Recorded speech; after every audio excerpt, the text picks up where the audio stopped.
A lot of this isn't going to make sense to you, and I'm sorry about that. I'm just gonna start at the beginning, with the house.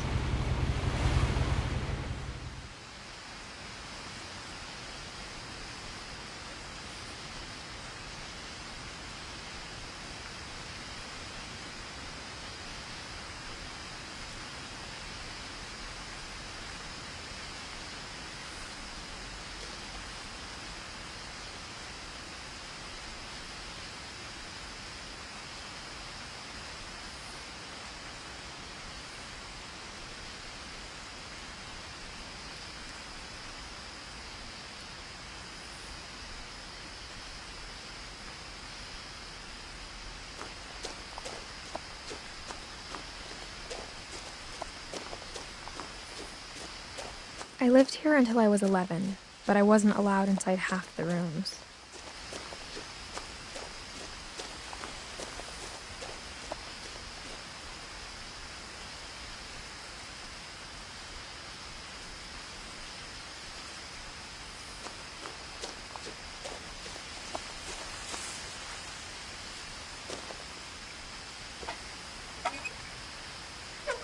Inside the mailbox were bills from 7 years ago, marked urgent, open immediately.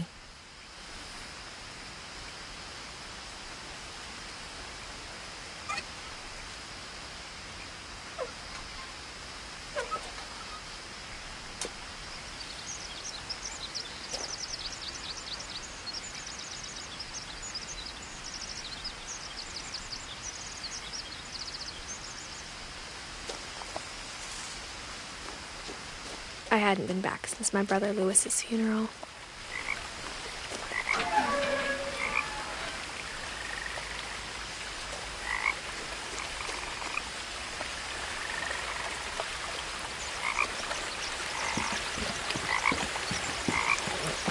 In her will, my mother left me a key, but didn't tell me what it unlocked. Maybe she thought I'd know. Or she thought that the mystery would be enough to bring me back.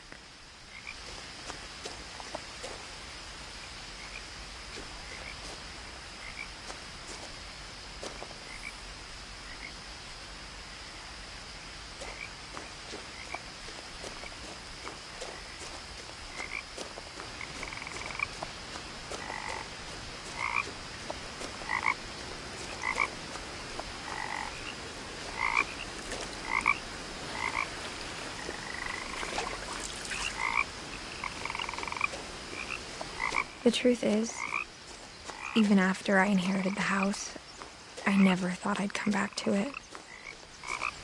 But now I had questions about my family that only the house knew the answers to.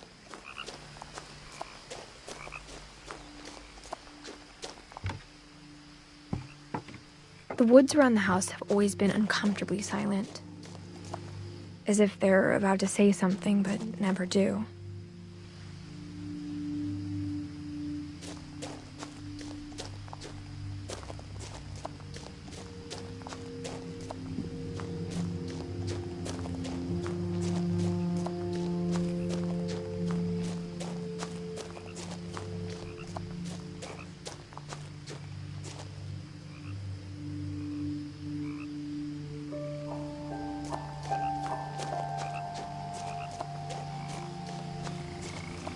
The house was exactly like I remembered it, the way I'd been dreaming about it.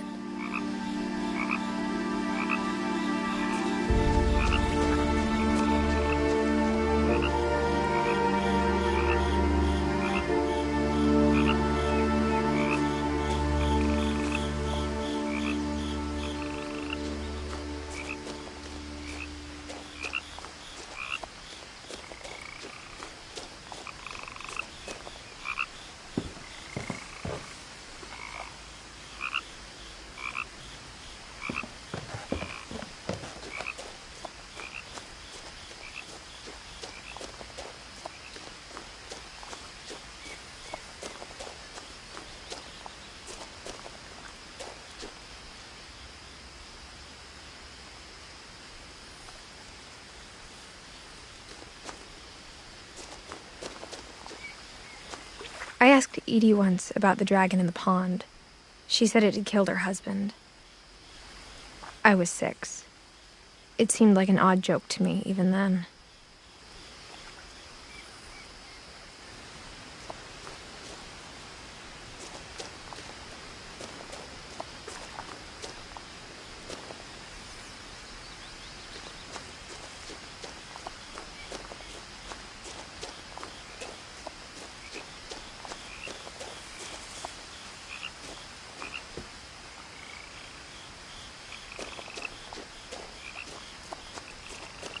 As a child, the house made me uncomfortable in a way I couldn't put into words. Now, as a 17-year-old, I knew exactly what those words were. I was afraid of the house.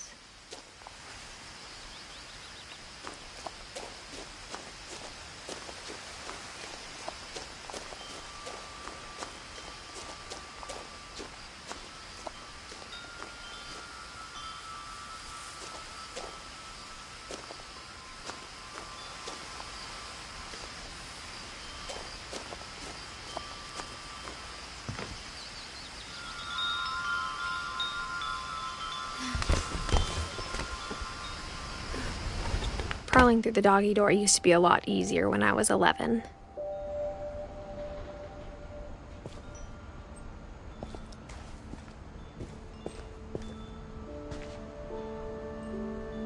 The power had been turned off the night we left.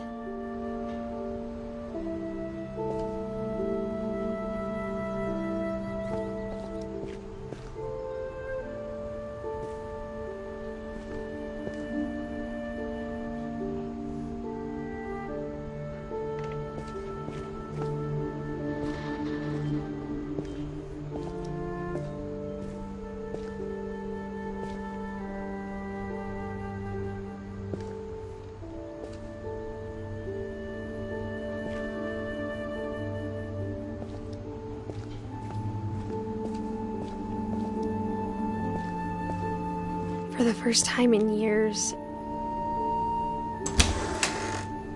I felt like I was home.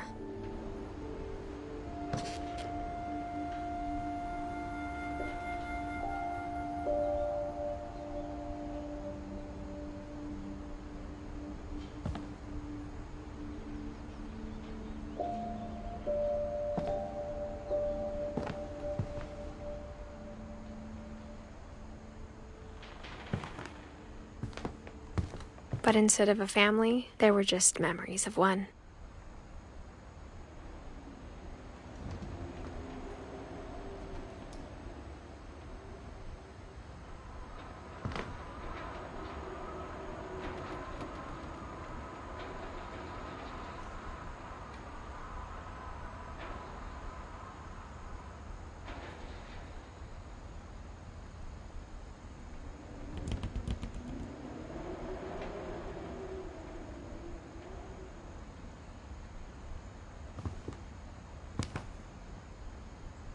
Like how after Louis started working at the cannery, we all got sick of eating salmon.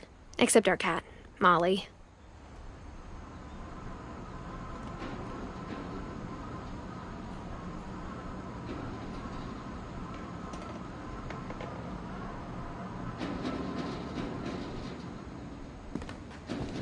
Or how only one restaurant would deliver to our house, so we had Chinese a lot.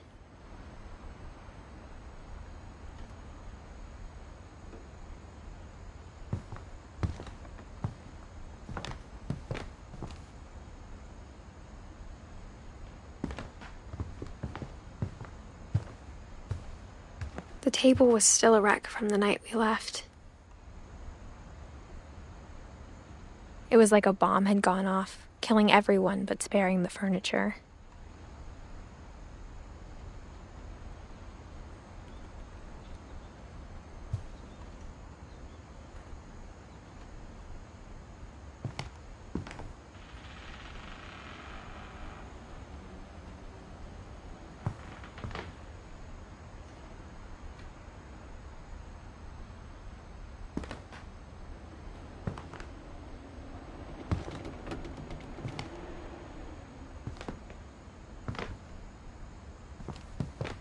My mom was the only one of us who could imagine Great-Grandma Edie living in a nursing home.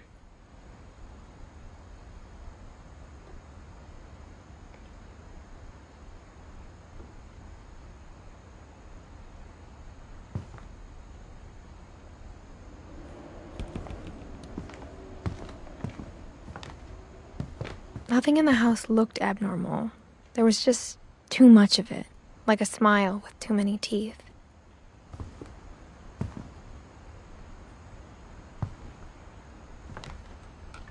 Even the fireplace had a story. Edie told me the bricks came from the original house, after it sank.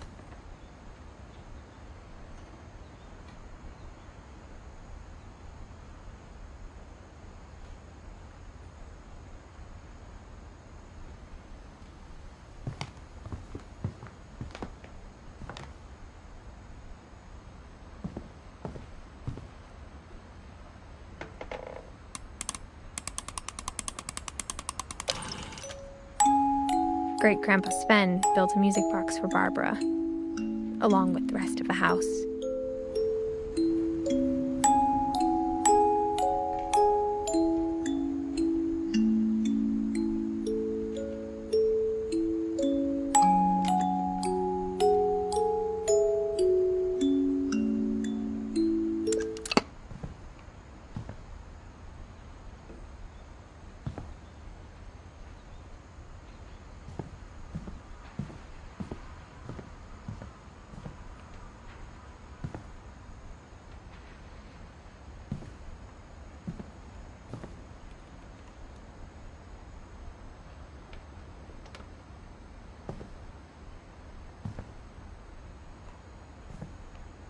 A lot of things got left behind in the whirlwind of that last night.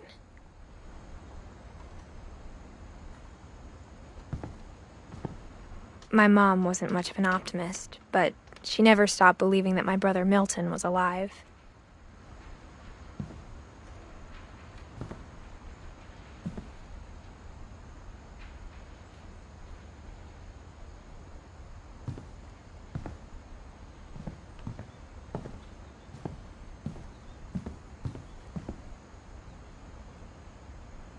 Mom always told me to stay out of the basement, so I wasn't too surprised when the key didn't fit.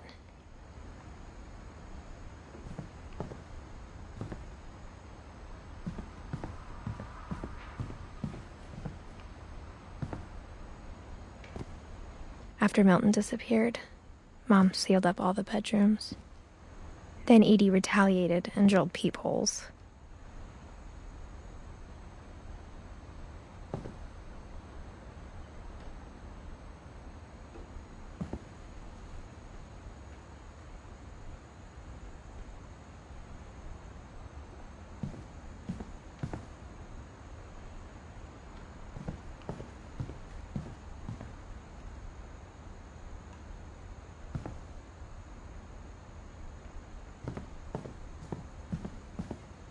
I spent a lot of time playing in Great Uncle Walter's room. I think my mom sometimes regretted not sealing it up.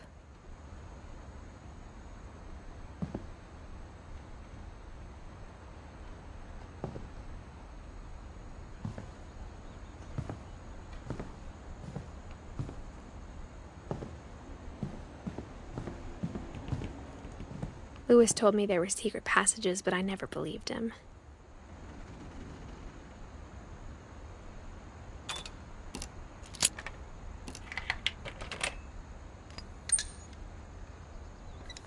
Turns out, my mom was really good at keeping secrets.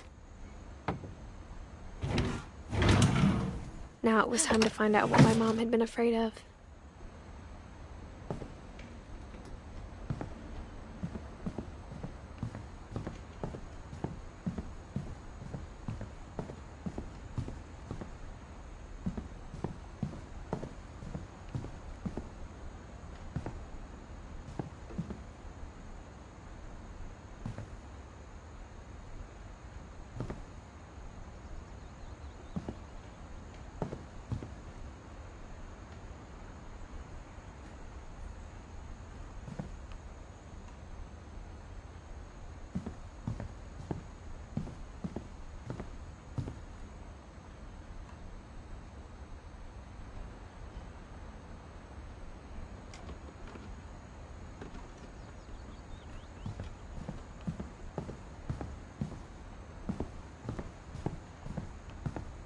Whenever people ask me about my family, the first thing they always want to know about is Barbara.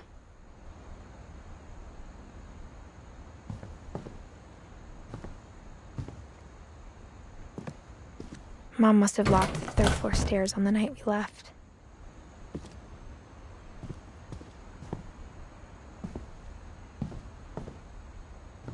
Edie's father, Odin, built the original house.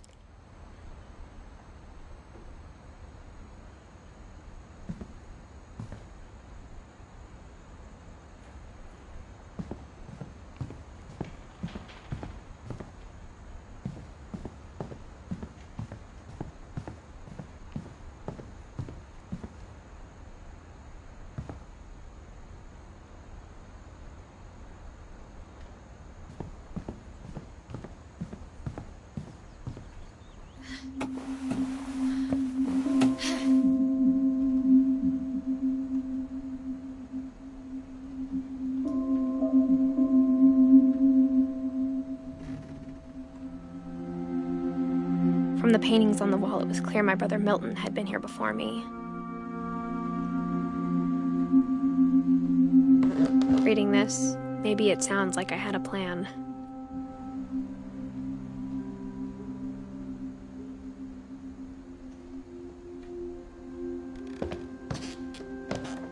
But I had no idea what was behind that door.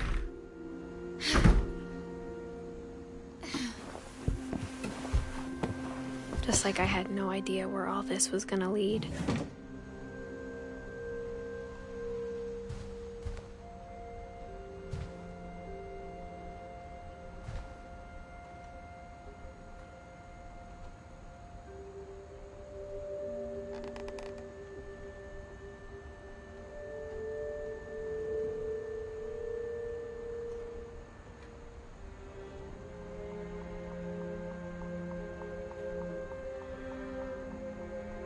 I grew up looking at Molly's room through the peephole.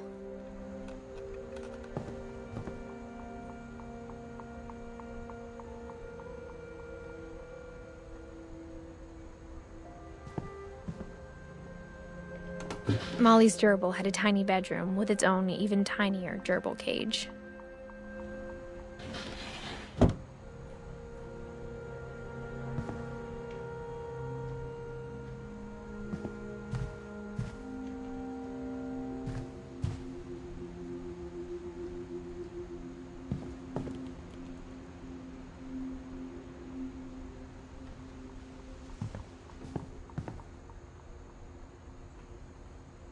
I got the sense Edie had spent a lot of time here, before my mom sealed the doors.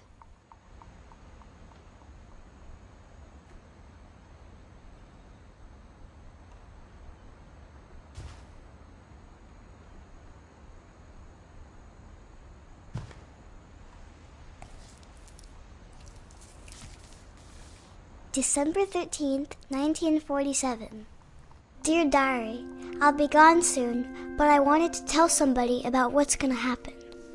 It started when Mom sent me to bed without dinner. I woke up and I was starving, so I looked around for something to eat.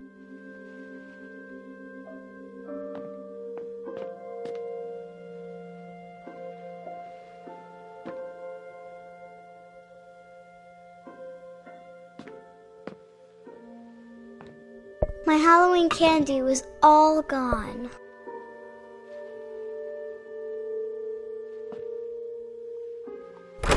Mom, can I come out now? Sweetheart, it's late. Go to sleep.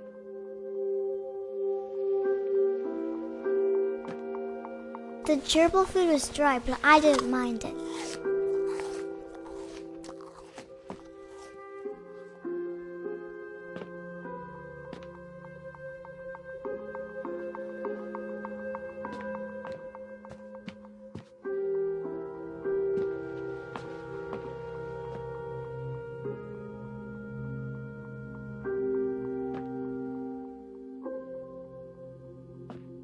I thought about eating Christopher, but I held back.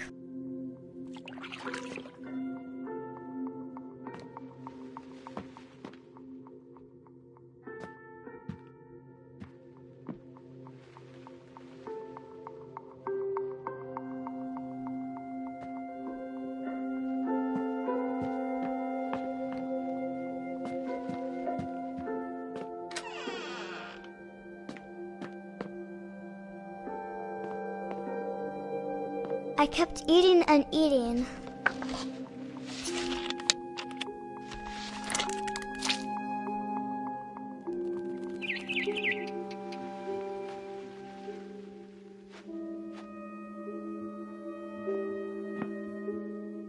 I ate a lot of things that night.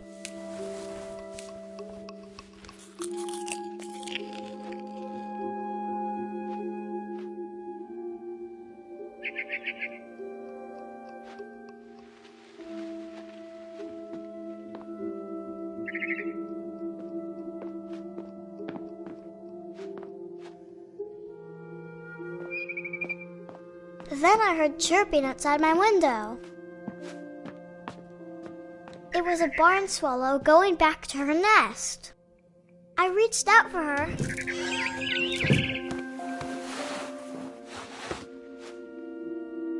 And suddenly, I was a cat.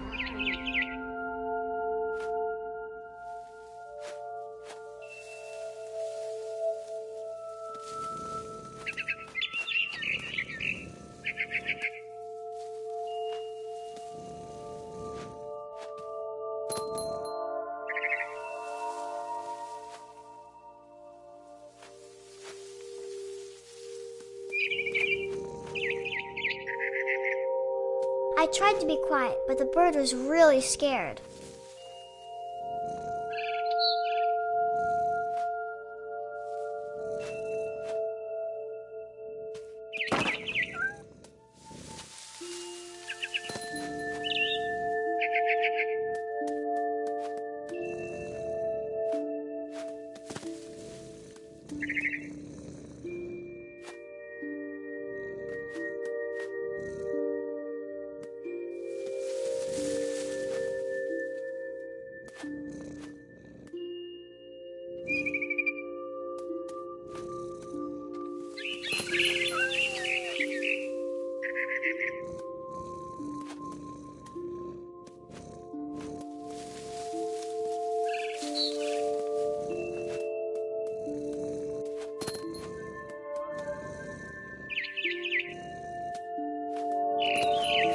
Mom and Dad didn't even look at me.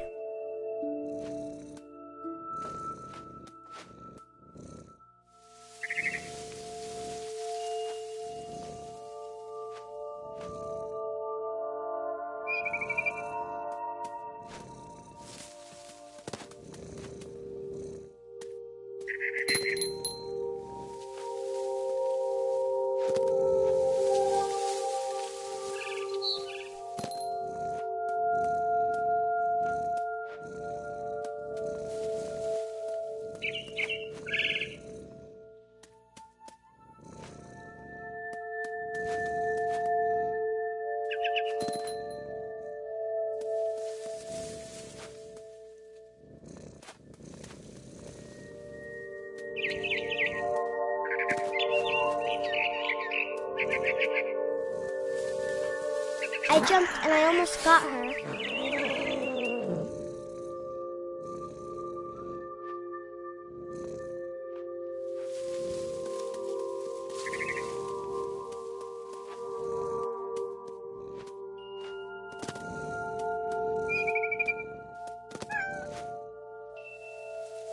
I could tell she was getting really tired.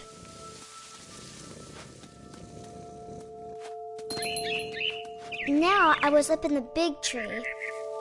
I promised Dad I wouldn't climb it anymore. All I cared about was eating that mama bird.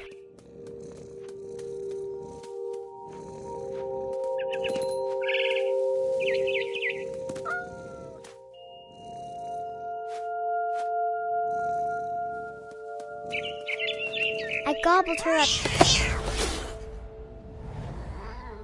And suddenly, I was an owl. First, all I heard was the wind. Then I heard little teeth nibbling in the grass.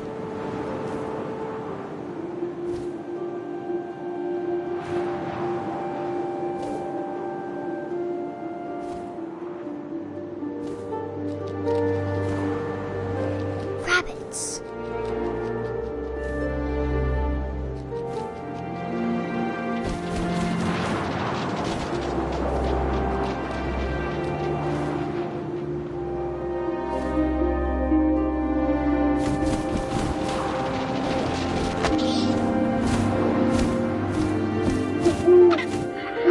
imagined his face looking up and seeing mine through my talons.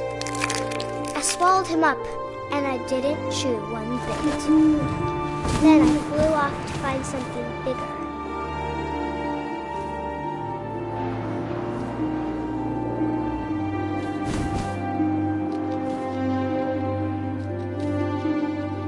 A mama rabbit.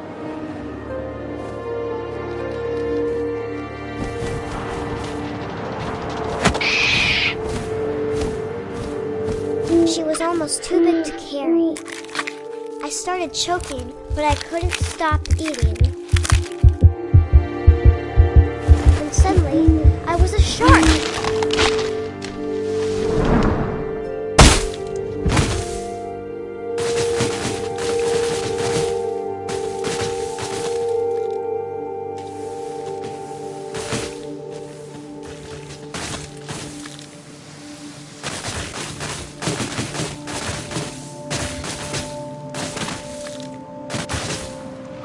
I rolled off a cliff and into the ocean.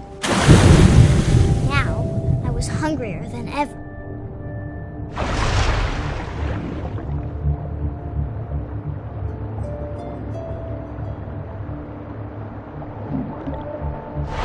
I wanted fat, juicy seals. I tore off her flipper, and it tasted really good.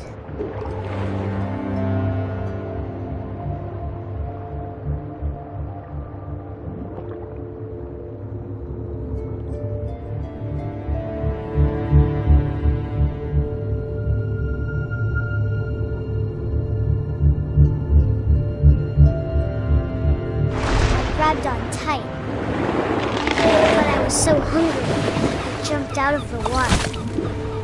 When I opened my eyes, everything had changed.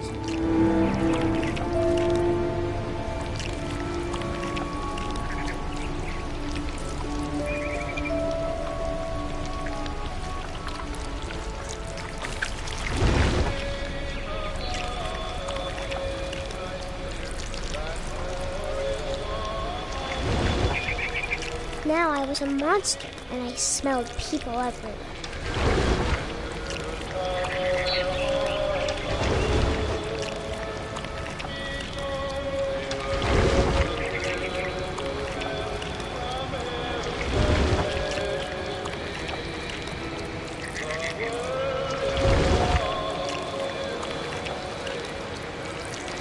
I was big, but I moved real quiet.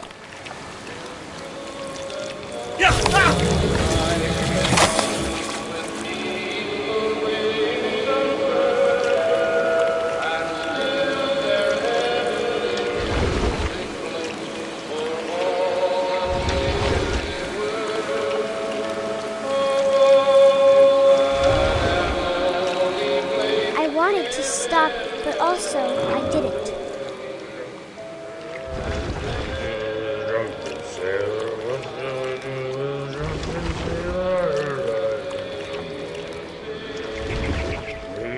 Belly was rusty, his belly was rusty, his belly was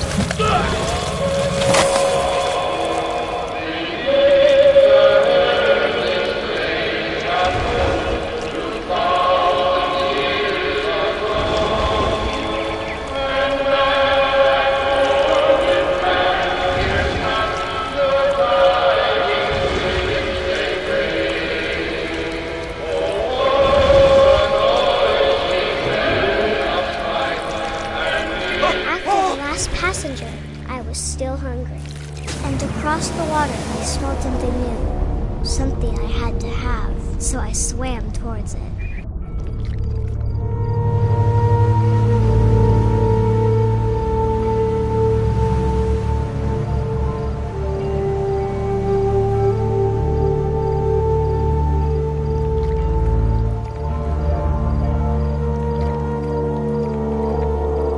I slithered onto the sand, and the good smell went into an old pipe.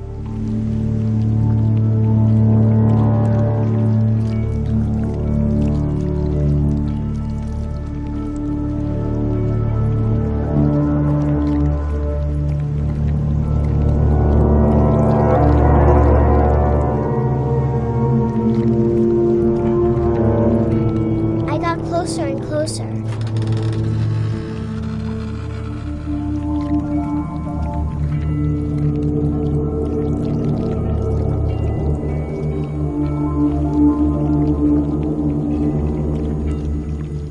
All of my stomach started growling. And suddenly, I was me again. I held my breath for a long time, but I couldn't hear anything. I think it's waiting for me to fall asleep. But it's not going to wait much longer. It needs to feed, and we both know I will be delicious.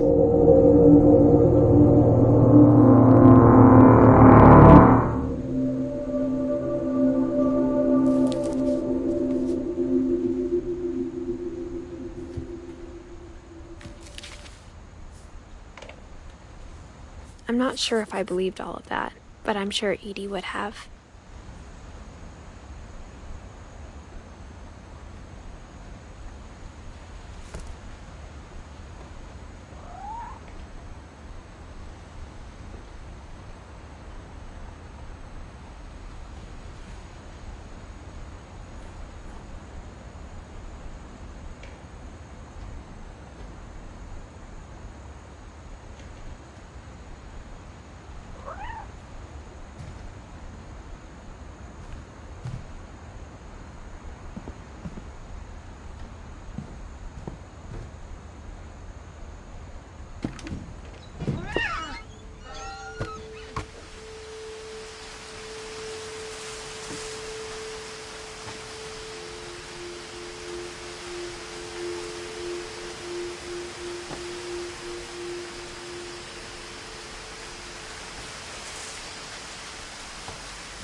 This will be obvious later, but my mom never told me any of these stories. Edie would have, but Mom didn't like bringing up the past. Though, when we adopted a stray kitten, she was the one who named it Molly.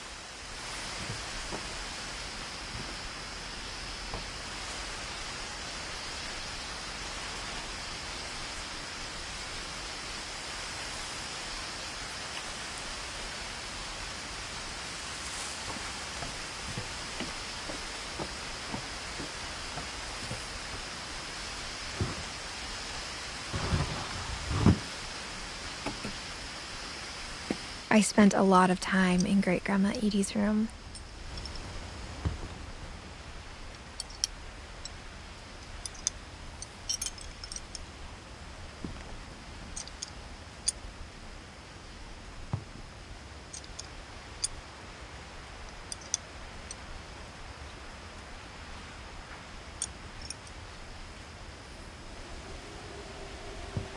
We got along, and it was a good place to hide from my mom. Louis died a week before we left, but Edie had already started to memorialize him.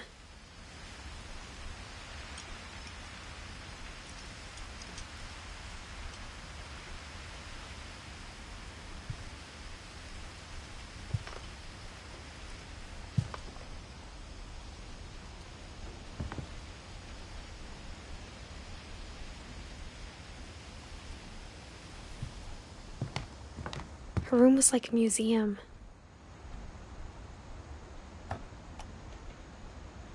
For 500 years, the Finches have been famous throughout Norway for their fortune and misfortune. Odin Finch buries the latest victims of the family curse, his wife Ingeborg and their newborn son, Johan. On January 7th, 1937, he set sail with his family and his house, hoping to leave the curse behind. But 40-foot waves off the coast of Washington send the house and Odin to the bottom of the sea. Odin's daughter Edie, with husband Sven and baby Molly, step ashore on their new home, Orcas Island.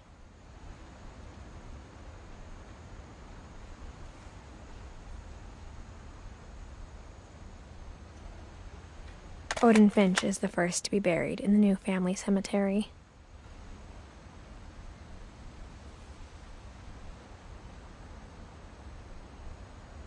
His daughter Edie is already dreaming of a new Finch house.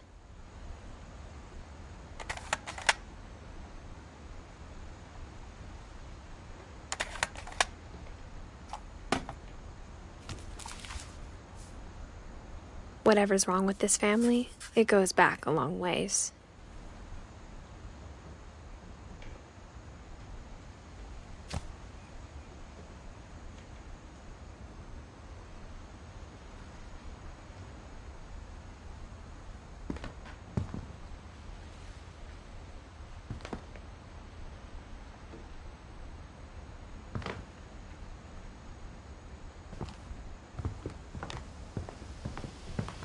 Edie knit me a new pair of gloves every year, just in time to replace the old ones.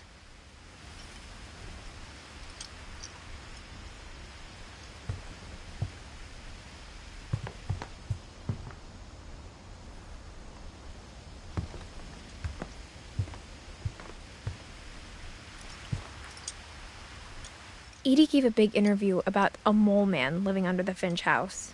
My mom was furious.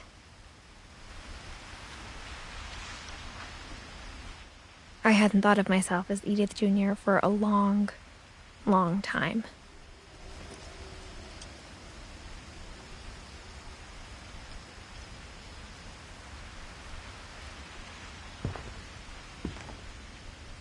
One summer, they evacuated the island, but Edie refused to go. For a few weeks, she was a celebrity.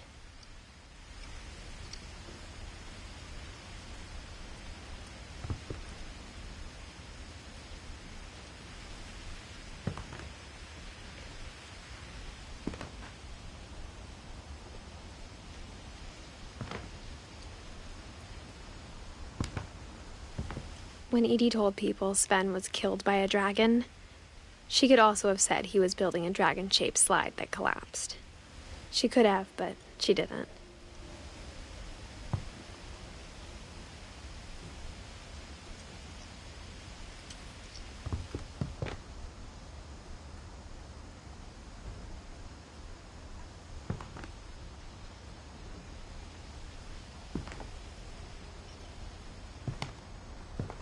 Even in her 90s, sometimes Edie seemed a lot younger than my mother.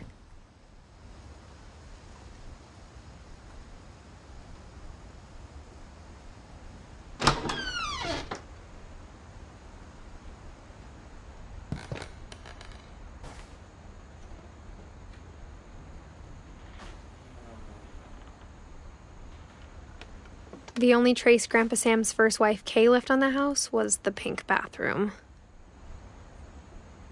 It was a pretty big trace.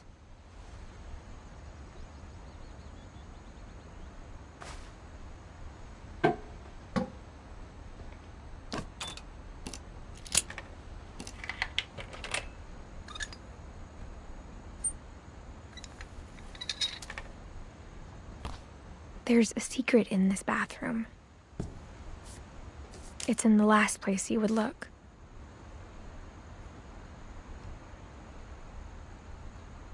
It isn't in the cupboard. It's hidden in this book.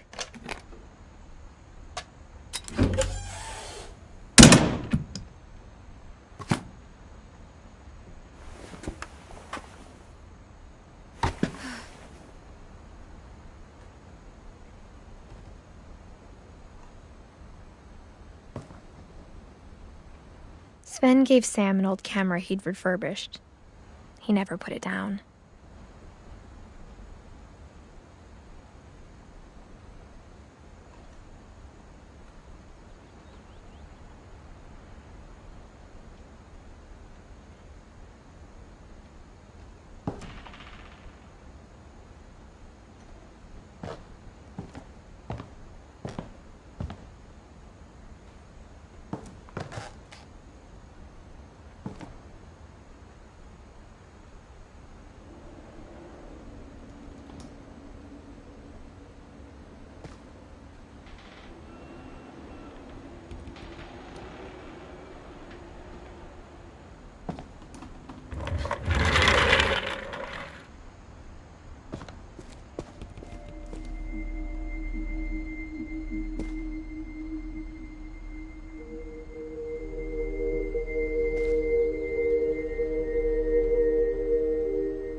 I knew Grandpa Sam had a twin,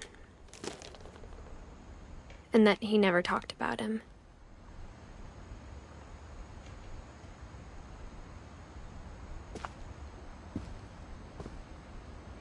I guess my grandpa didn't like history any more than my mom did.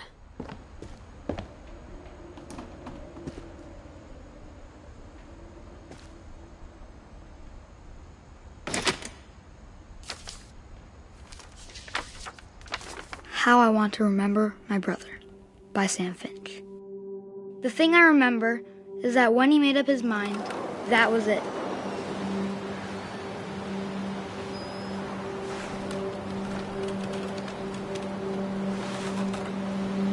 My brother said he'd die before he ate another mushroom, and he did.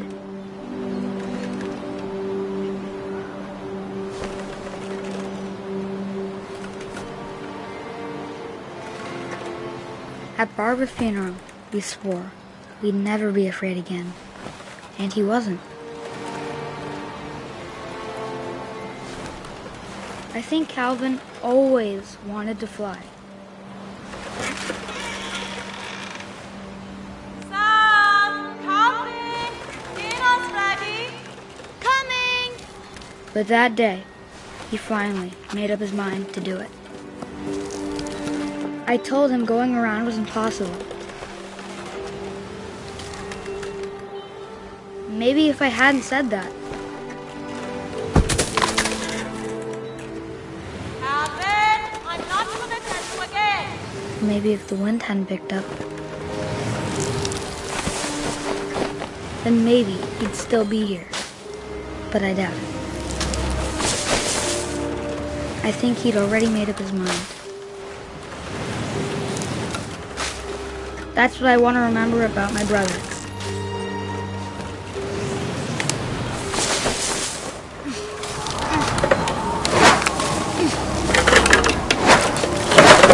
The day he made up his mind to fly. And he did.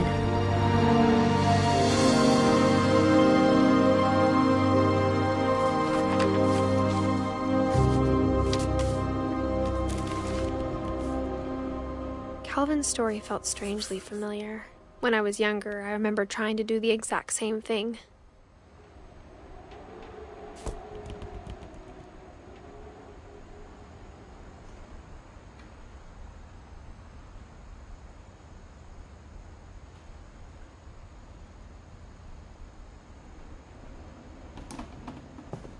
After the funeral, Edie roped off Calvin's half of the room.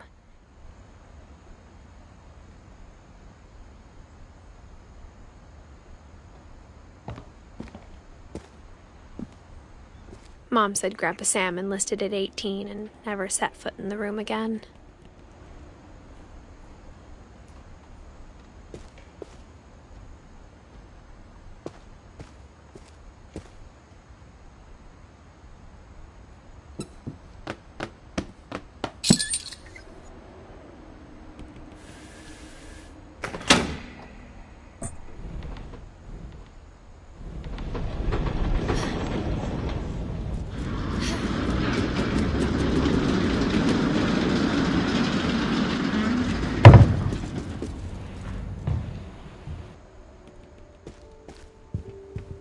The passages were a pretty tight fit. They'd obviously been built for smaller hands and bellies.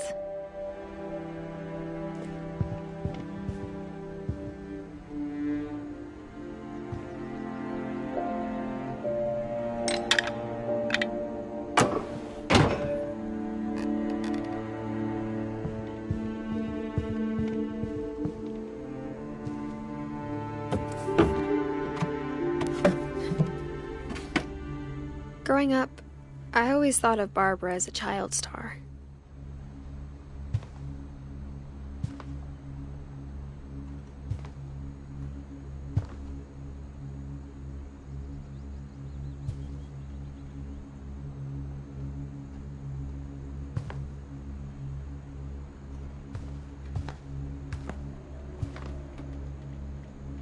I never thought about how hard it must have been for her afterwards.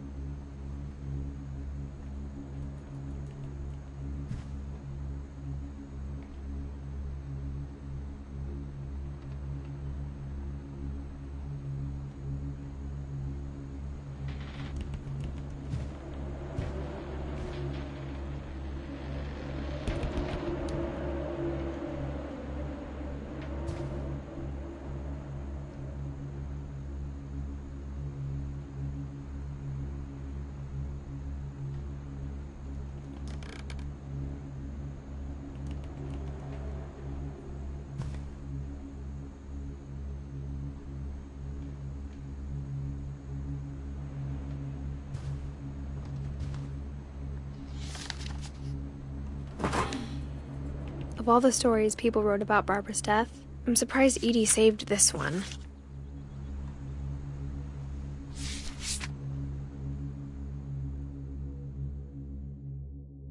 Old Jack here with another ghastly tale inspired by America's most unfortunate family.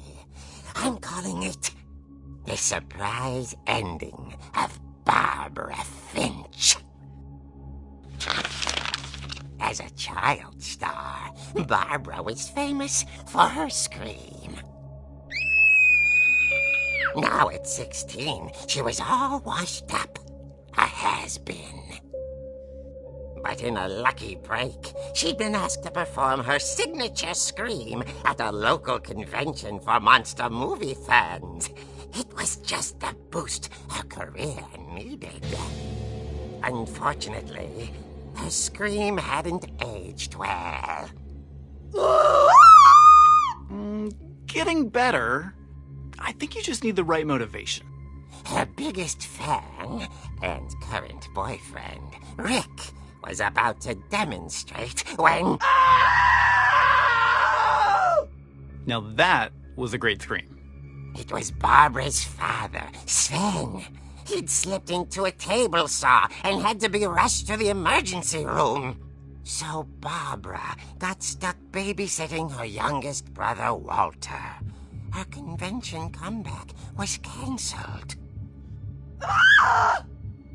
Okay, I'm hearing frustration, but I'm not hearing terror. What if I tried... A gang of hoodlums in Halloween masks have been terrorizing Orcas Island tonight. Police are urging residents to... That came from the basement. You're right! Also, I loved your delivery on that. Why is your basement door locked? Because my dad likes making puzzles and secret passages. There's a key hidden in the music box. The secret is to keep winding and winding until finally the key pops out. Thanks, babe. I'll be back in a sec. 20 minutes later, Rick hadn't returned. So Barbara went to look for him, right on cue. She reached for the music box.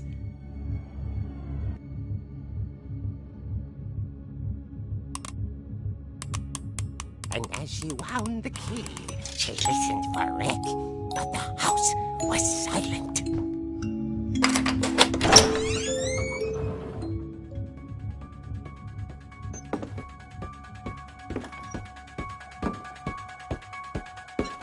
She found Rick's crutch and imagined the worst.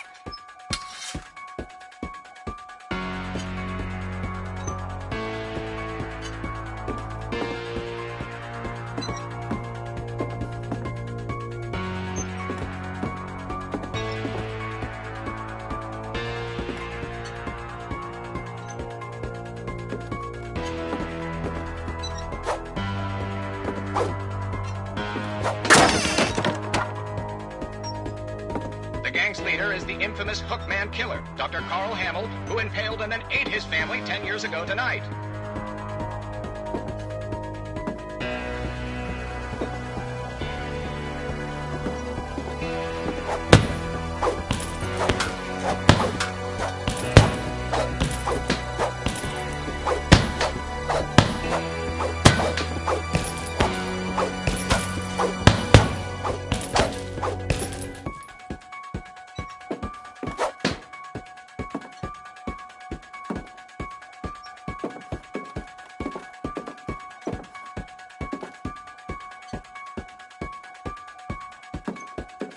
The old fridge rattled and grew still.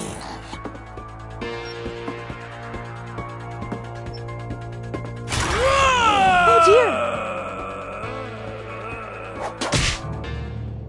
Oh! Rick?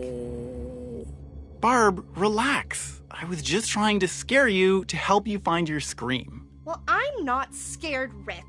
I'm furious. Then act furious. All I'm getting from you now is that you're hurt and confused and She threw him out, but she kept a little something to remember him by. Barb, Have you seen my other crutch?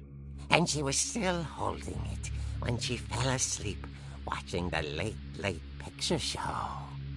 Hours later... Barbara! Walter, what's going on up there? Ah! Okay, I'm coming up, but if this is a trick, you're dead, Walter.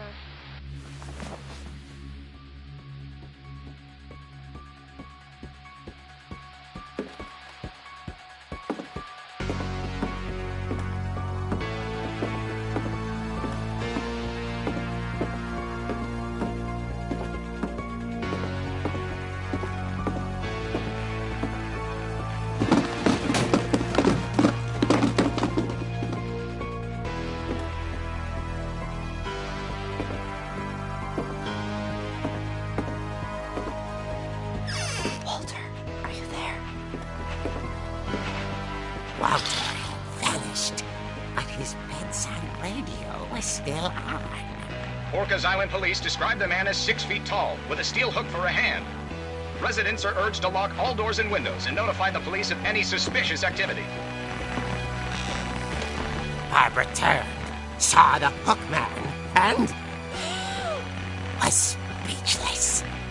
He was quite smashing.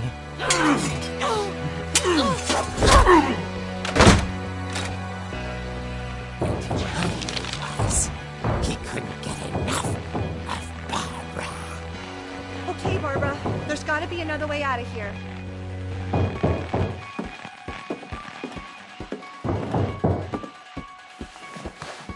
That night, she played her part beautifully.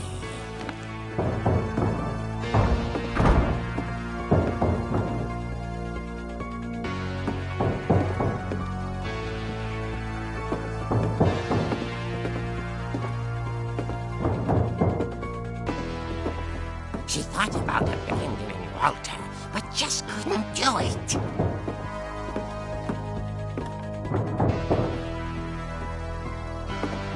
Molly's door hadn't been opened in years. The hinges groaned.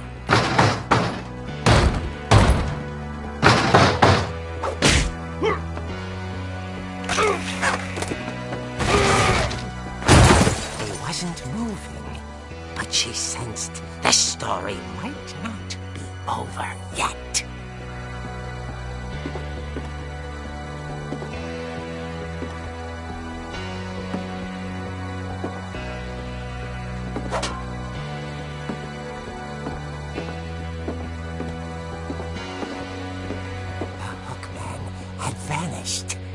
She listened for his breathing, but all she heard was...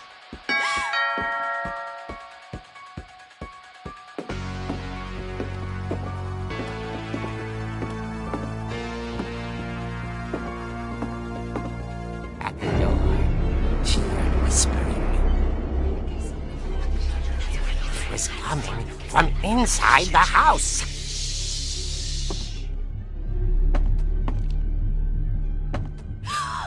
Oh dear. Surprise! Bravo! You were wonderful! The monsters had come to surprise her. For Barbara, it was a dream come true. Then she saw what kind of monsters they were, and she realized what was about to happen. She was going to be famous. And with her final breath, Barbara Finch gave the performance of her life.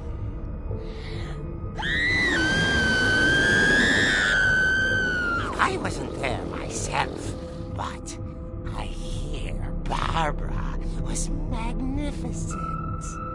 Poor girl. She had a taste for stardom. But unfortunately, so did her fans. Of course, the police blamed it all on poor Rick, who disappeared the same night. And little Walter, hiding under his bed the whole time. He took it all pretty hard, but that's another story. As for Barbara, tucked inside the music box is all they ever found of her. Her ear. Now that's what I call a real eerie tale.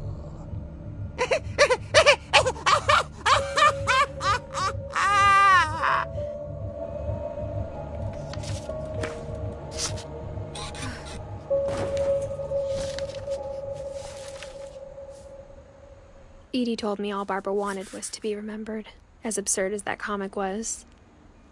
Maybe what Edie saw was a happy ending.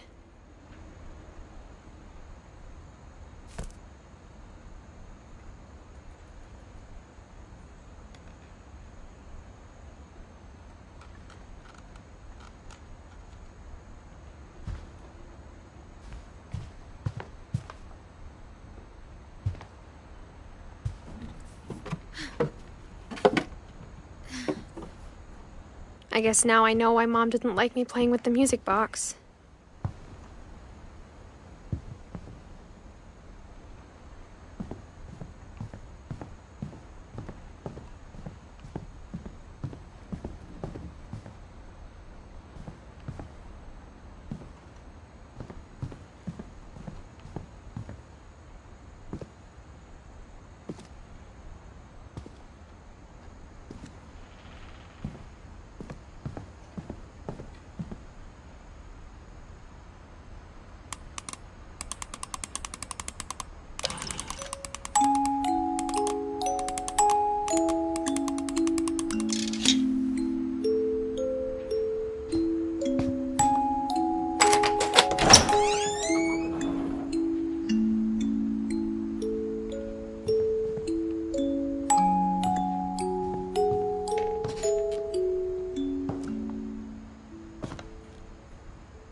Mom said the basement was off limits, unless I wanted another tetanus shot.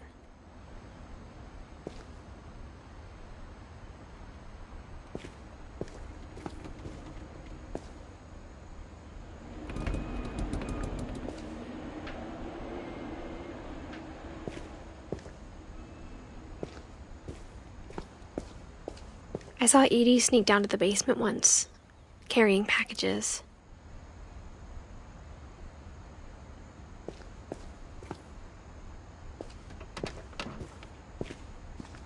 I thought maybe she was hiding presents.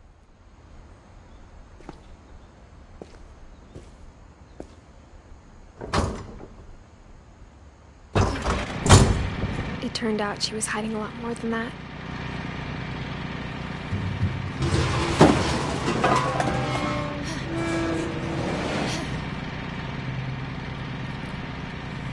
I remember asking Mom once about where Walter had gone.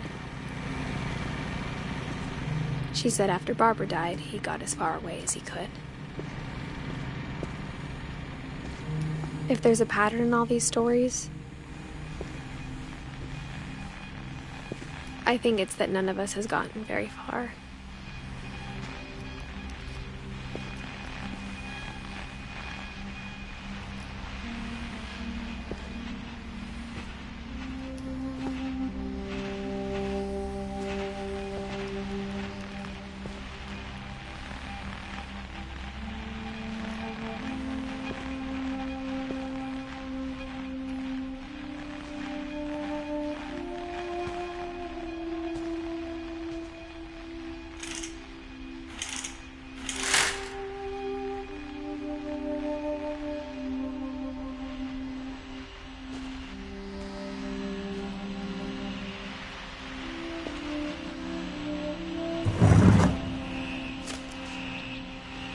Goodbye, everyone.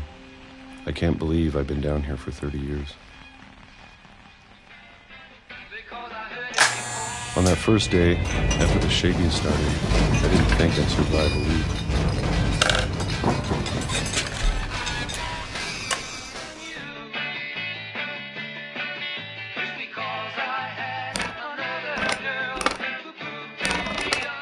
after a few days, I settled into a routine. That's what kept me sane. Having a schedule, living for today. I always expected to be dead tomorrow. But if you wait long enough, you get used to anything.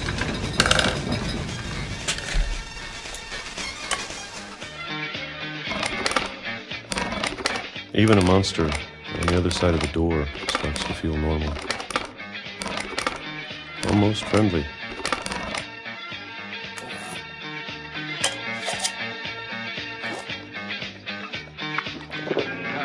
And then one day, everything just stopped.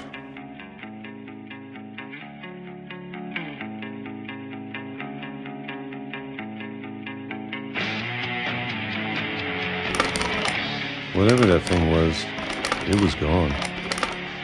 Maybe it got tired of waiting. Or maybe I just got tired of being afraid.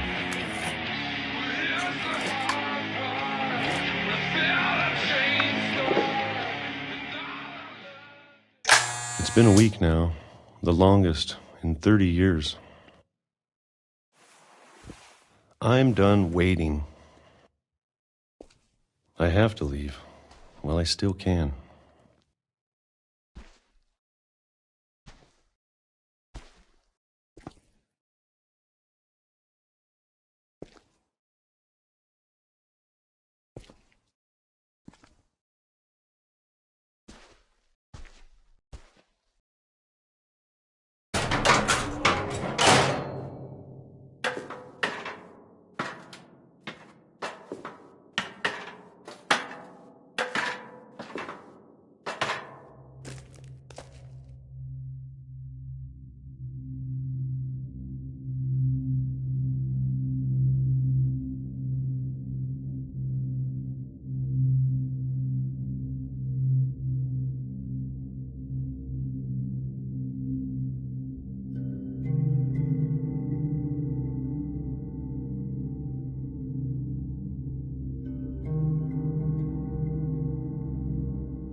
I know it's out there, somewhere.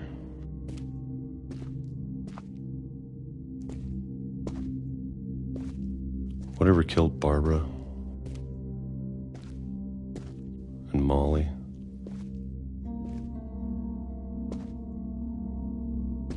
and Calvin.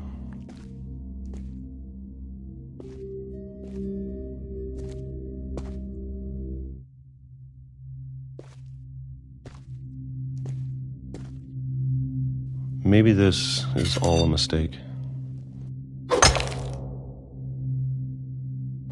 But I need to stop living the same day, even if it kills me.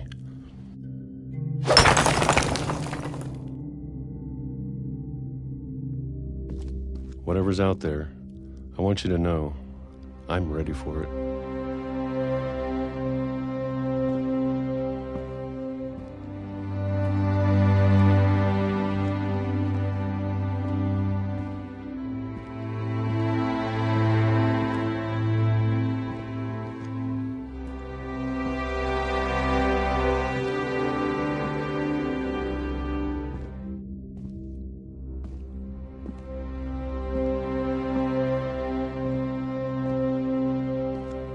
I'm going to appreciate all of it, especially the food.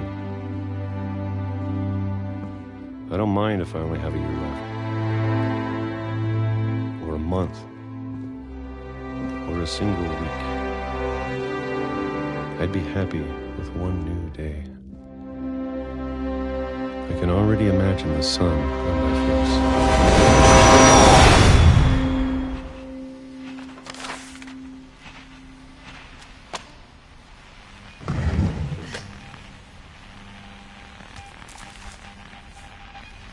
Walter died when I was 6. I can't believe my mom never told me he was down here.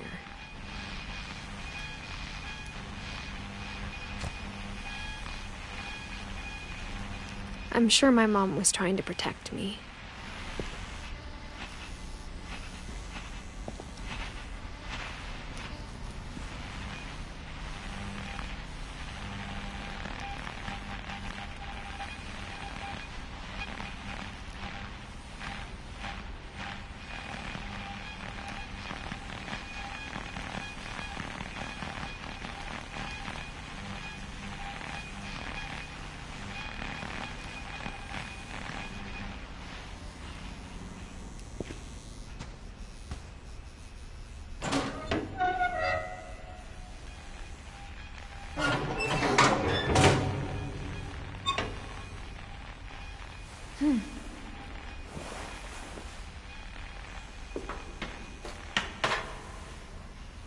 Maybe she was afraid I'd end up like Walter.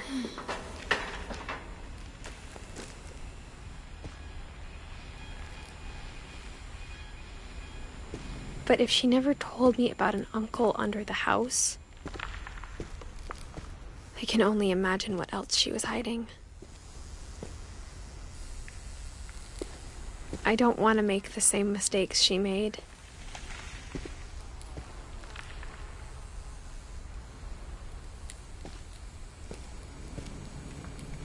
Trying to bury something that's still alive.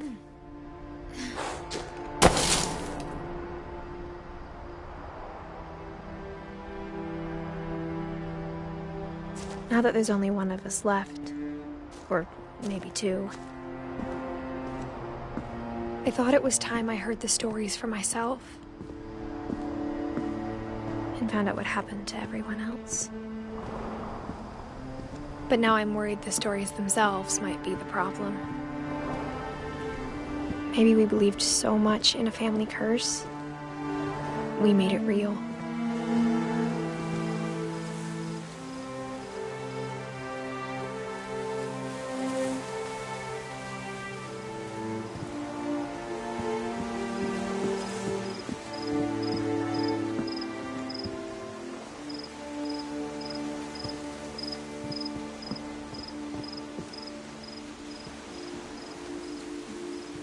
I don't know if I should even be writing this.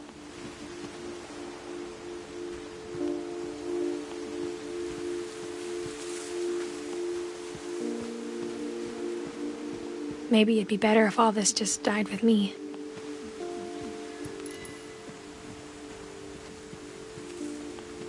But I thought you should know about your family.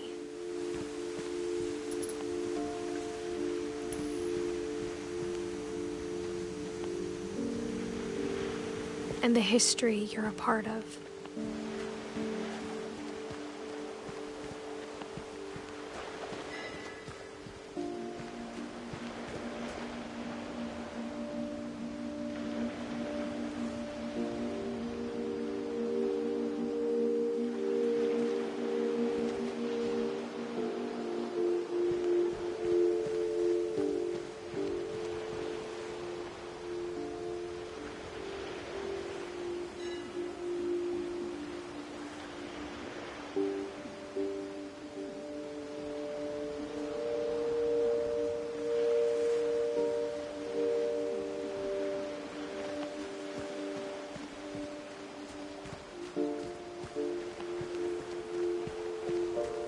Though to be honest, I feel as lost as you probably do right now.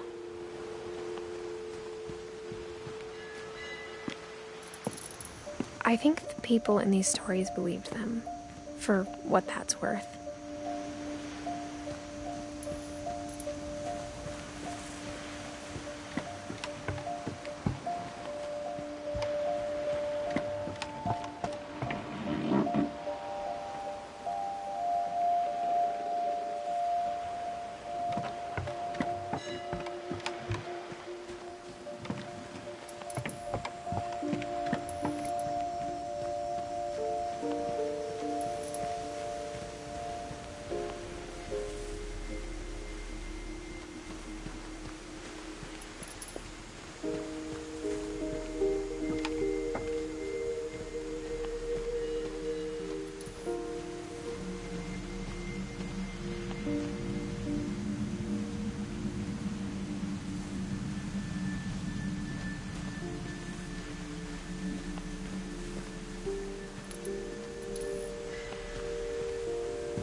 you look at the house, that history of imagination and stubbornness and madness, any of it seems possible.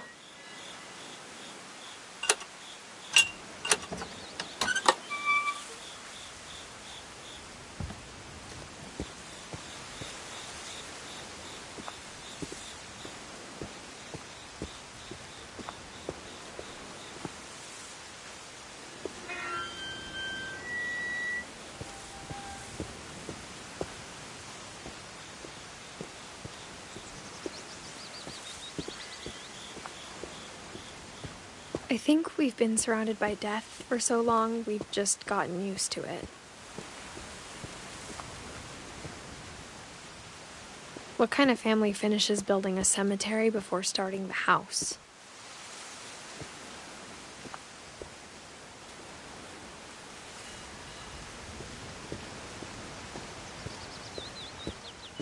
It's embarrassing for me to admit this, but the pet cemetery may be more uncomfortable than the human one.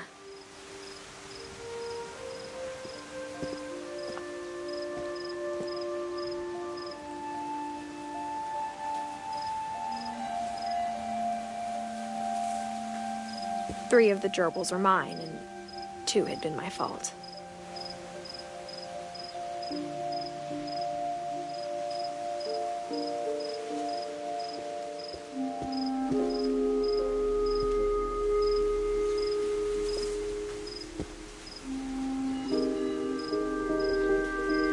Sven built the house, but it was Edie who designed the cemetery.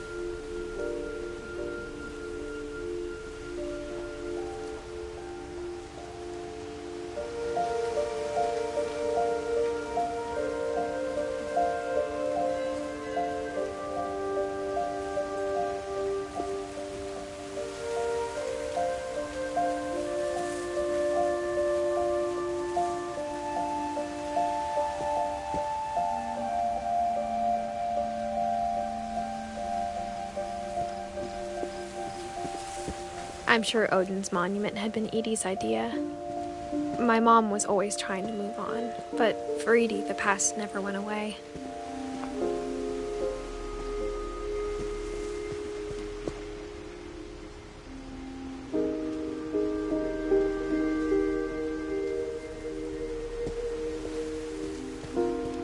She could see it poking out of the water at low tide.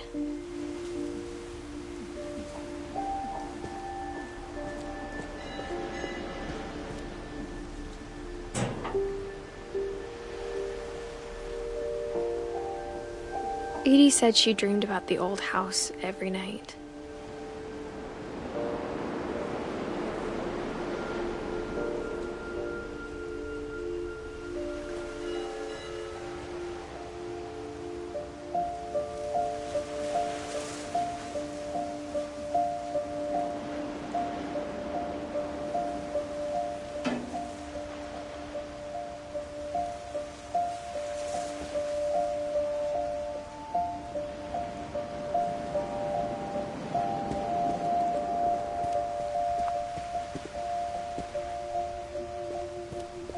Edie's side was always easier for me to understand.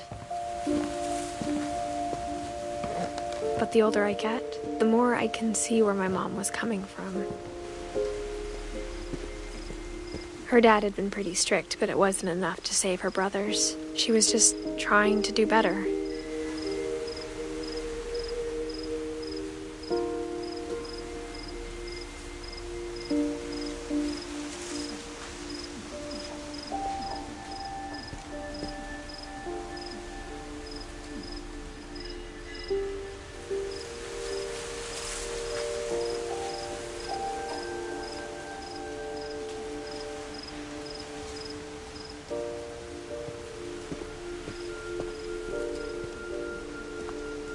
She lost 2 of her brothers, just like I did. I get why she tried so hard to protect us.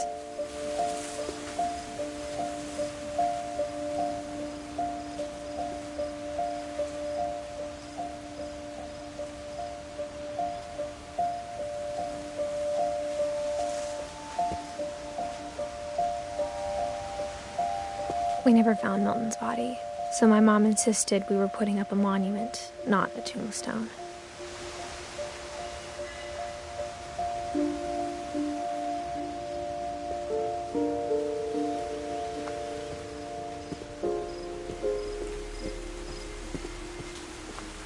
There's so many things I wish I could ask my mom now. Part of me thinks this is what she wanted all along.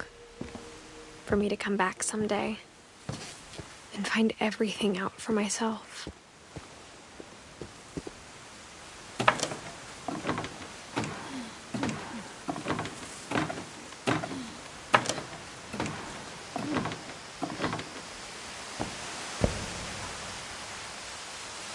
But looking back on it now,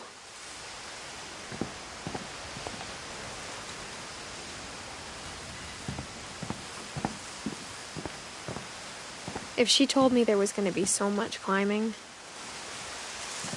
I never would have come when I was 22 weeks pregnant.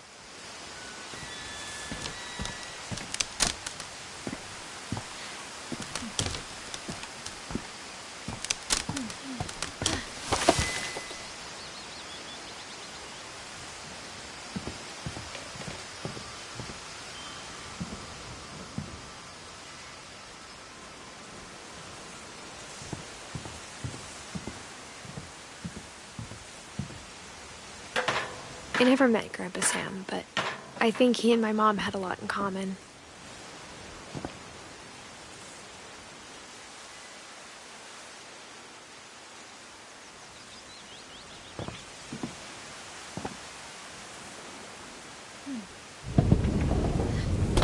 They were both pretty intense.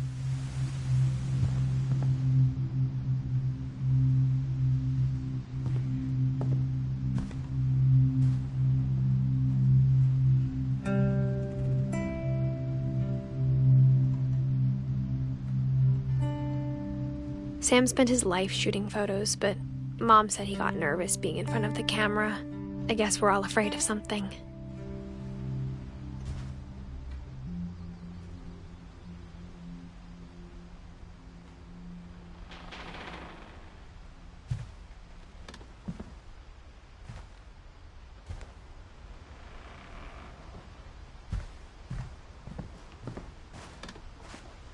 Instead of hiding from death, Sam seemed to go out of his way to meet it.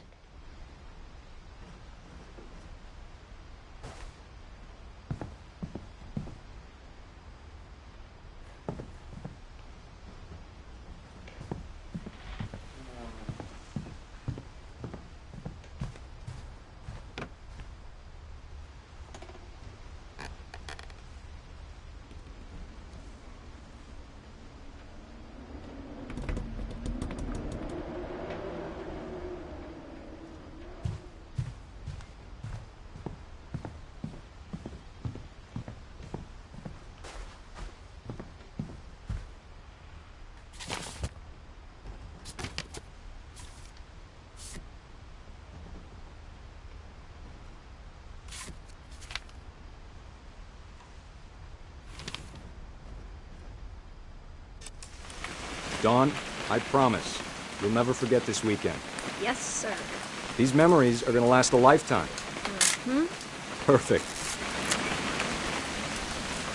It's gonna rain the whole weekend, isn't it? I will never forget this weekend, Dad. That's the spirit. Okay, got it. I'm gonna take some pictures, okay? Just be careful. That camera's older than you are.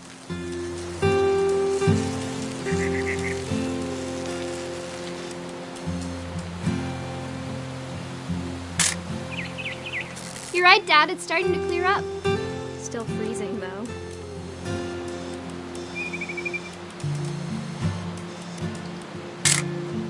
Aw.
definitely should not have drunk all that coffee.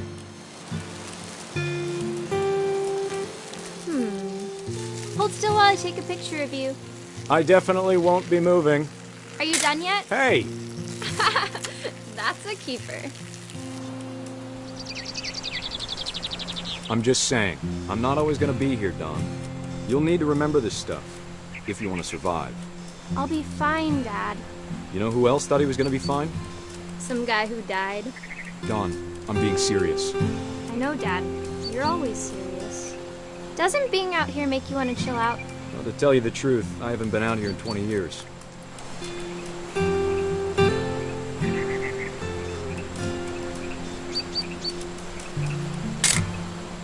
Dawn, don't you think you could find something more interesting to photograph? Last time I was with my brother Calvin. Man, that was a great trip.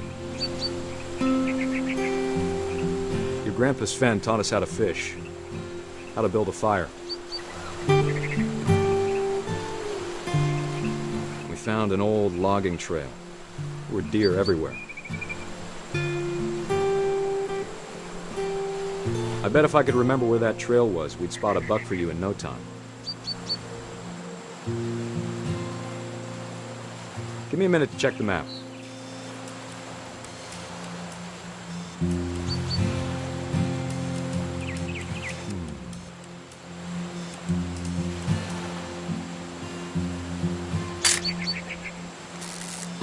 Let's see.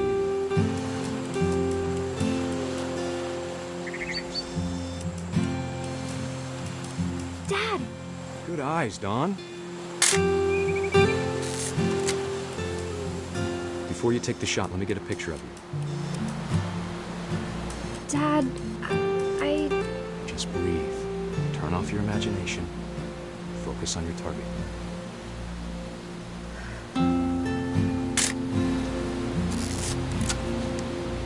Let me get behind you. Do I have to do this? Dawn, you don't have to do anything. But if you want to survive, you'll need to be strong.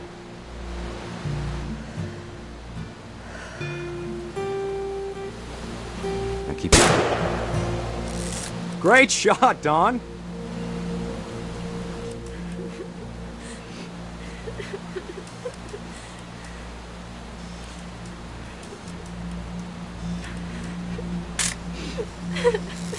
I'm proud of you, Dawn.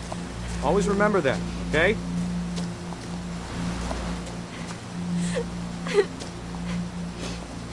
Dad, it's twitching. I think That's it's totally so... normal, Dawn. Just focus on the camera. Try not to think about... Dad!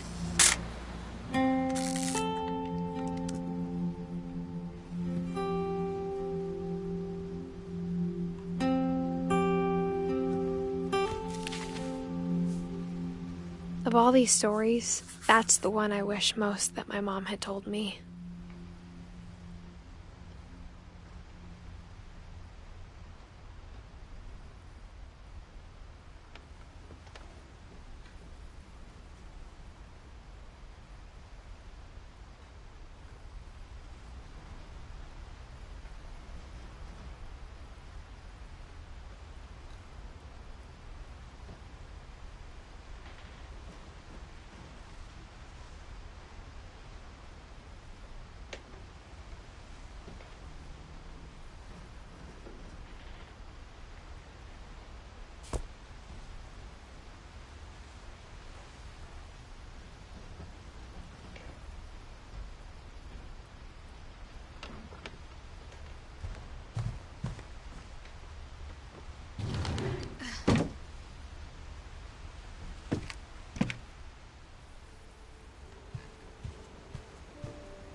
After Sam died, my mom and Edie got really close.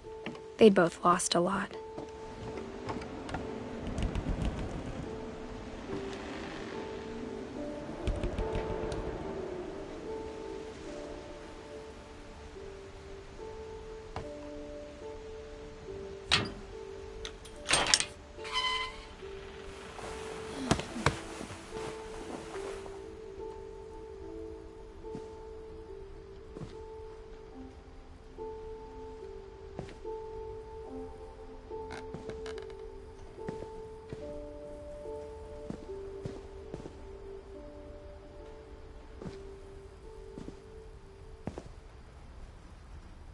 I can't imagine my mom ever writing poetry, and yet...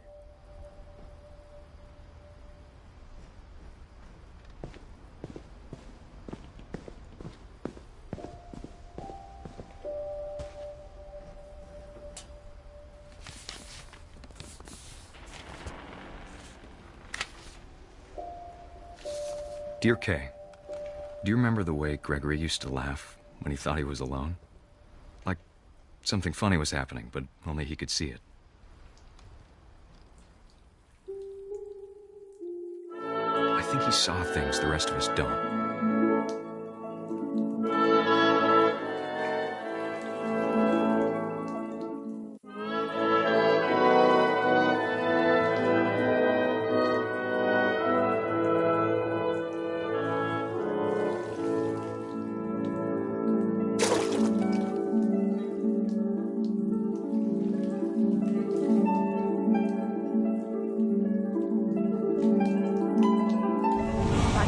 Gregory, it's time to...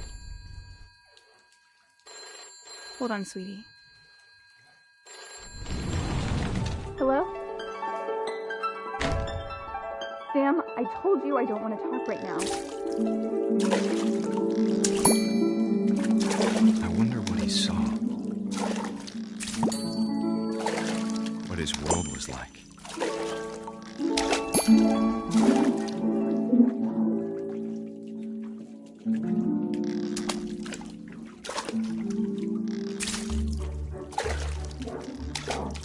He reminded me so much of Calvin. Lost in his imagination.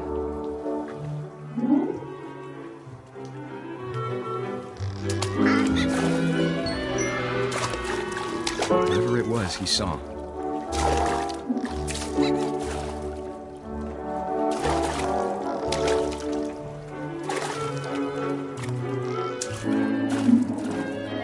It sure made him happy.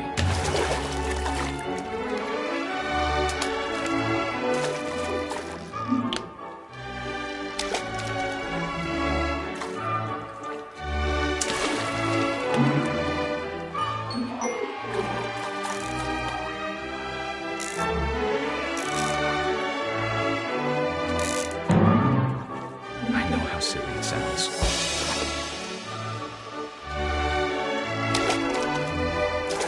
But I worried about a baby being too happy.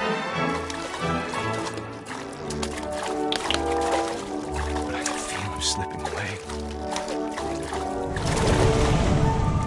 Sorry about that, Gregory. I know you did everything you could. Maybe if I hadn't called that night. Damn it. Hold on, I don't want Gregory to hear this.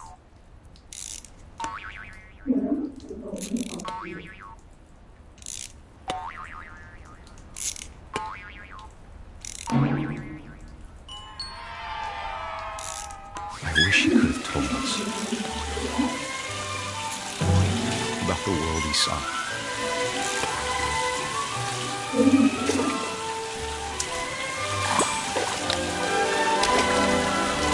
There's so much I don't understand about Gregory, about everything.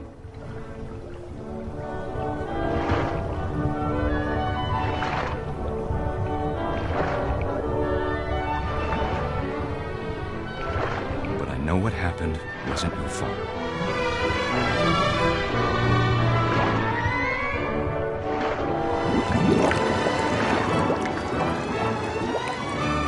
I'm sure he's happy. And he'd want you to be happy too. Good luck, Kay. Love, Sam.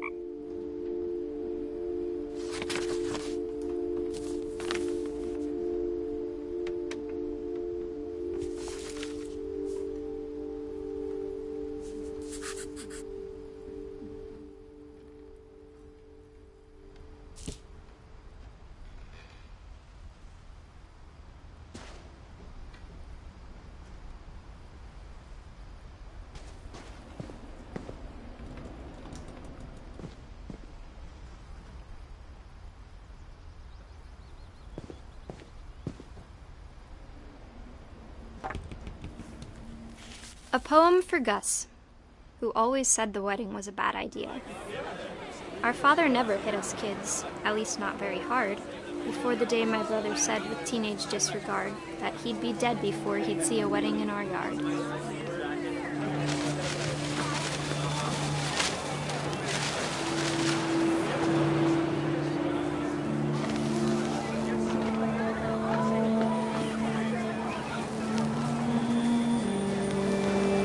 My father made him come, of course, but Gus stood far apart, just flew his kite and bottled up the storm inside his heart.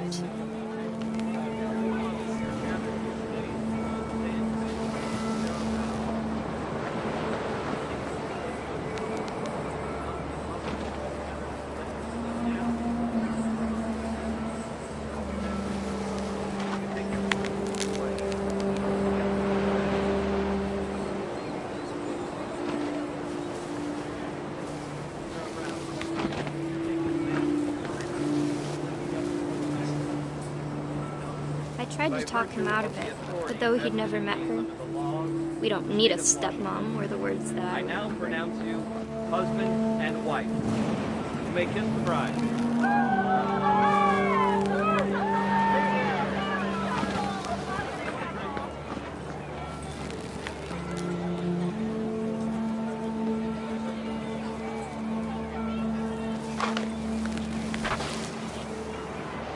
When the time for photos came, Dad ordered him to come here. But Gus declined, and as a sign held up his middle finger.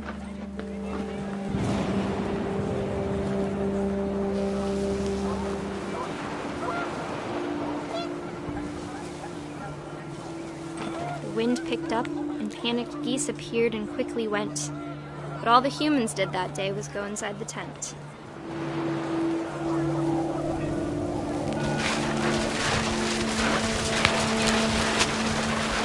The rain came down in buckets then, but no one seemed afraid that nature might destroy the tent our dad had crudely made.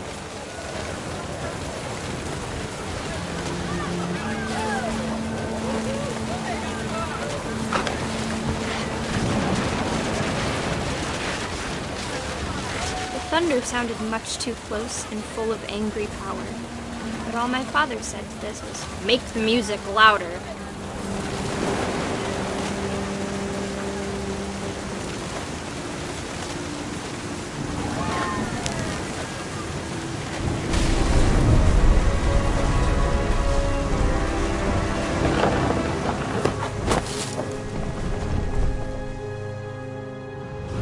I wish that I could truly say I thought about you on that day. Out there on the beach alone, just you, the wind, the sea, and foam. But I didn't, until we found you.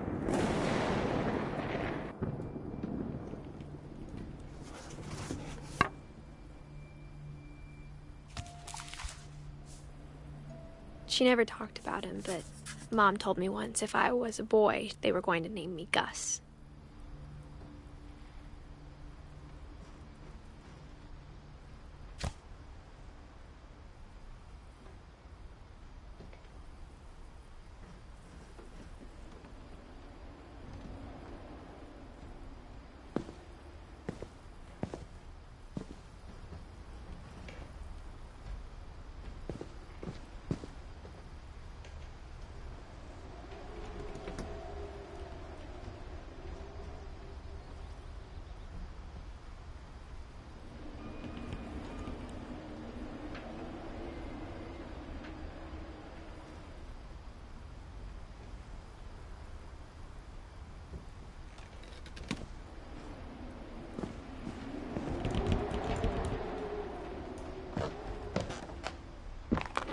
My mom moved up to the loft after her brothers died.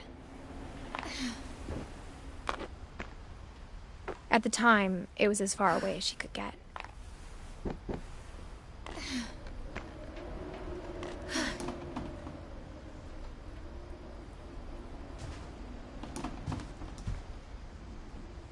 Religion was another thing my mom never talked about, but I think it helped her a lot after her dad died.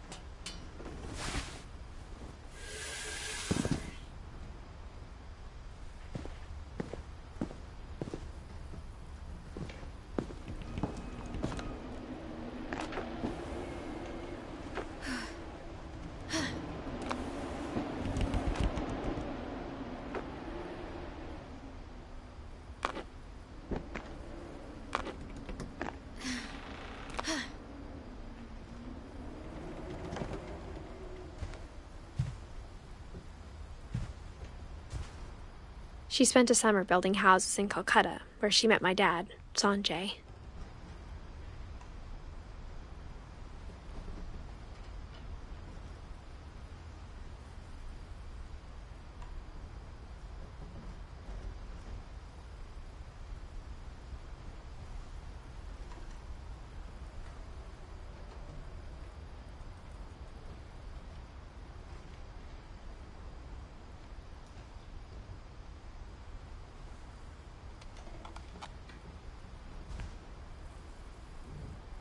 My mom moved to India a week after graduation and got a job teaching English. Louis was born a year later.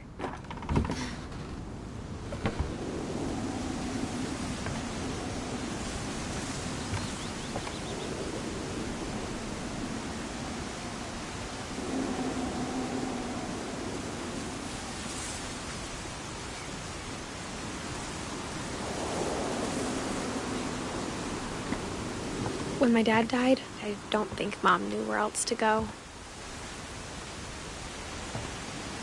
I'm sure Edie was happy to have her back.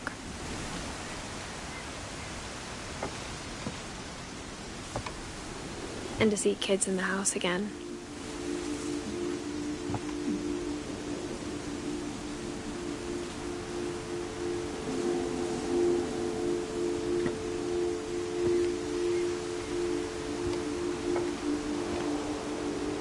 The house had to get a little bigger, but Edie was used to that.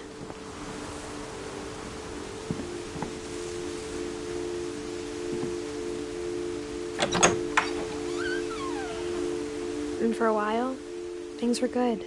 Almost normal.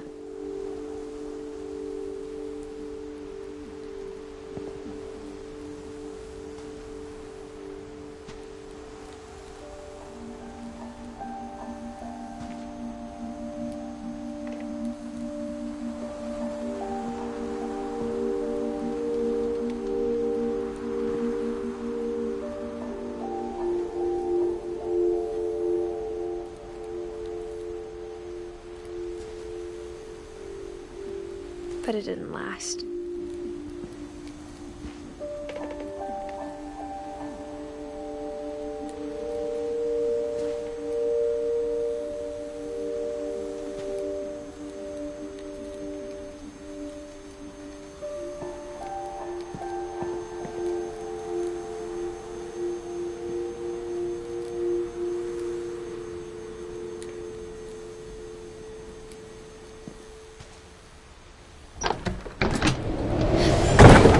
The beginning of the end was Milton's 10th birthday, when Edie gave him a castle.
Milton Finch in The Magic Paintbrush.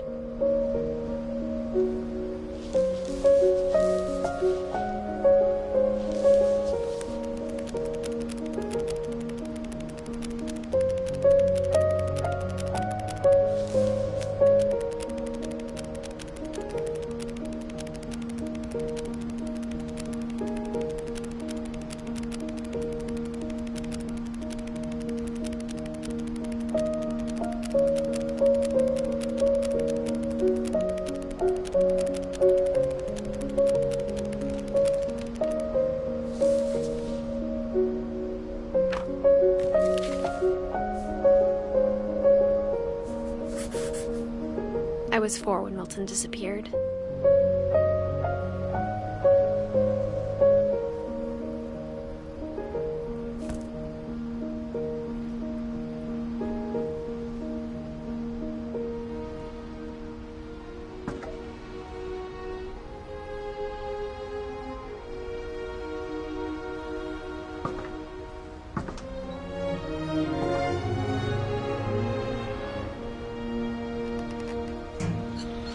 Mom spent months searching for my brother. Then she sealed the doors.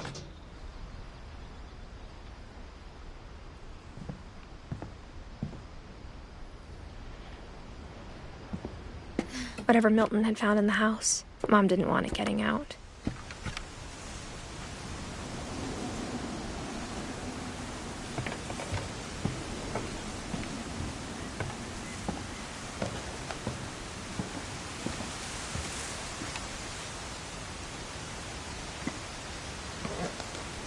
Mom definitely blamed Edie, but I think Louis blamed himself.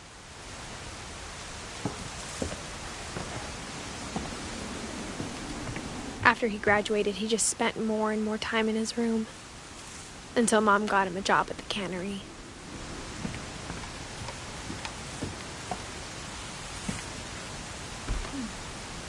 Everyone always told me to stay out of Louis's room, except Louis.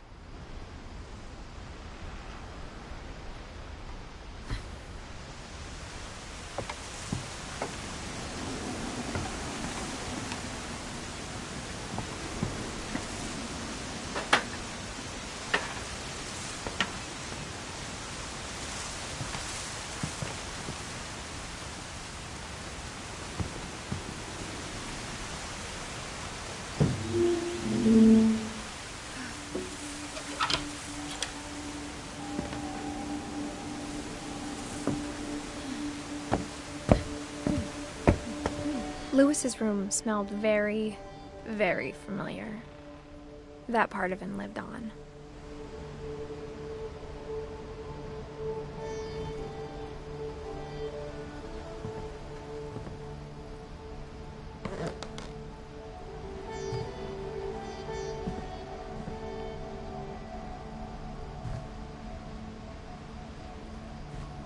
Louis and I spent a lot of time playing games together, but he was surprisingly bad at them. He died a lot.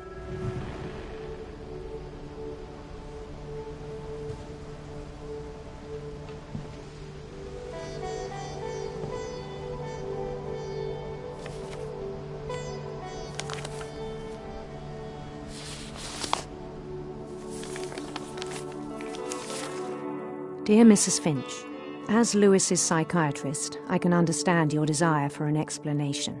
As I see it, the trouble began in January, shortly after we convinced your son to seek treatment for substance abuse. Newly sober, I believe Louis first noticed the monotony of his daily life.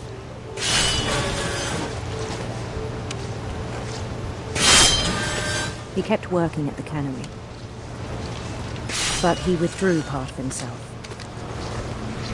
In our sessions, I saw the same behavior. His mind began to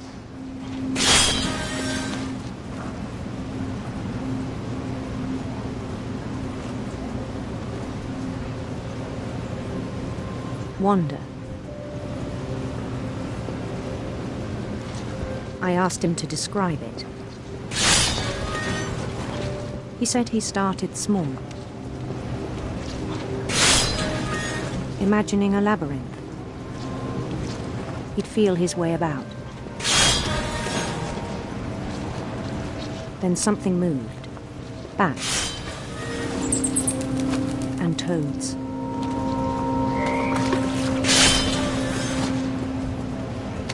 And things that have not names. He knew it was all in his head. But he took it very seriously. I had hoped he'd find himself.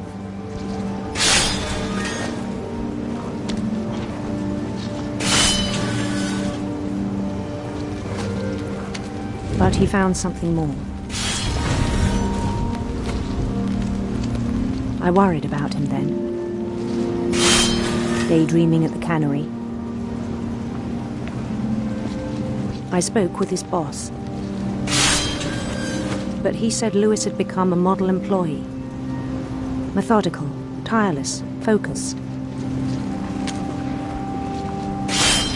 Like a whole new Louis.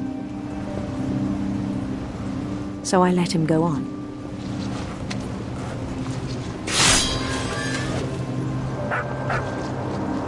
I even encouraged him.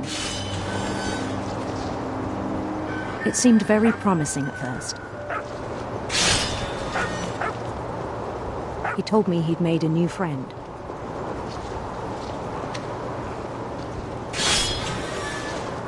On the edge of a city he named Louis Topia. He built the city up slowly, brick by brick.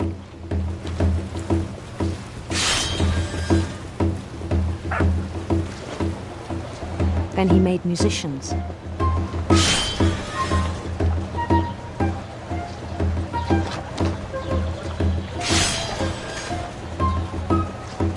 And songs for them to play. He talked about starting a band. And he was always humming something. Every day his imagination grew stronger.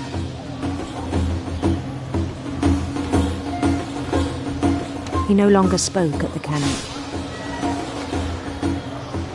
But his chopping was as reliable as ever. Then one day it struck him that all the cheering crowds, even the stones under his feet, were all in his imagination. So he could do whatever he wished.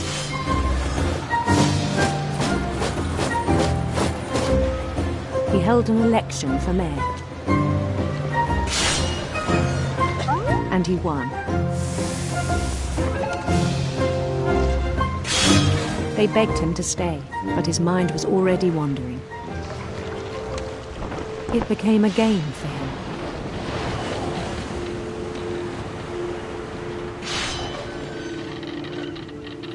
He'd conquer a city, then immediately push on. New Louisville.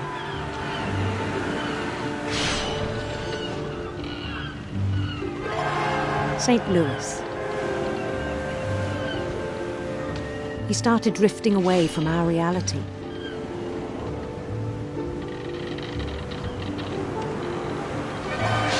Minneapolis.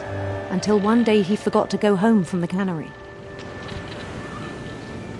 Even as his mother pleaded with him, part of Louis kept sailing on.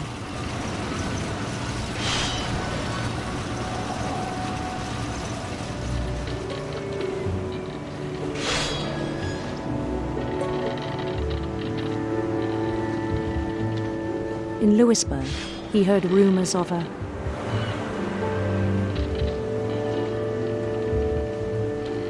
handsome queen.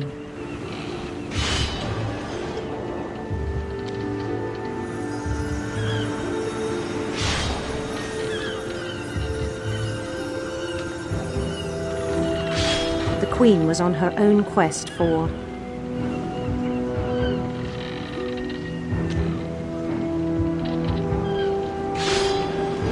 sinister serpents.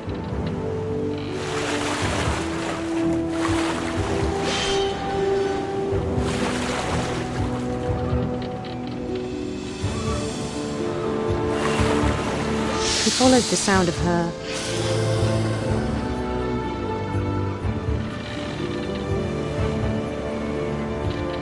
electric sitar.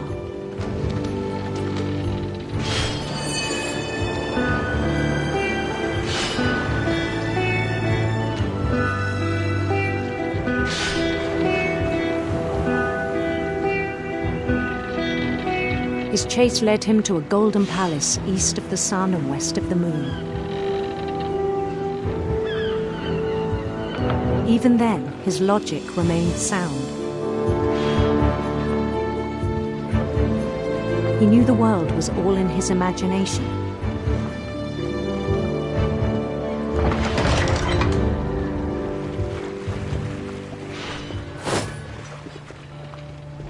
But he was so proud of having created it.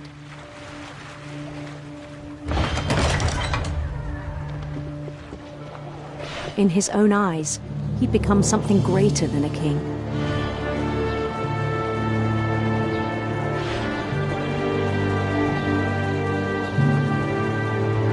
For someone who'd never known success in the real world, I think it was overwhelming. And then it struck him that the real Louis was not the one chopping salmon, but the one climbing the steps of a golden palace.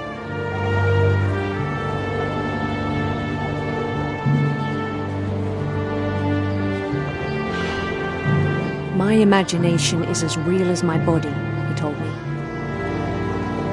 It was hard to argue with him.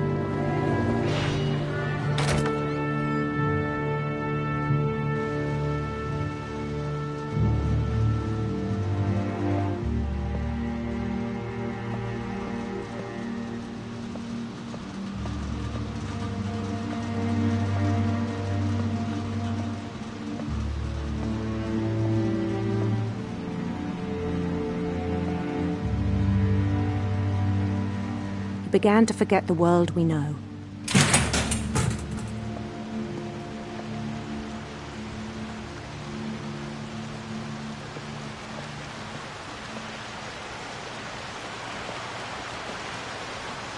I think it pained him to remember Louis, the cannery worker.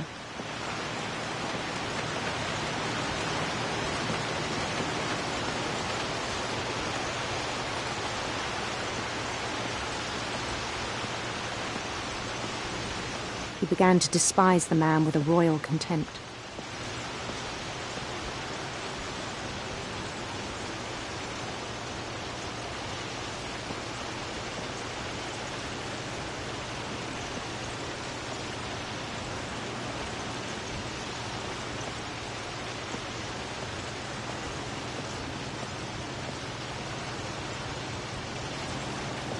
I still thought I could save him.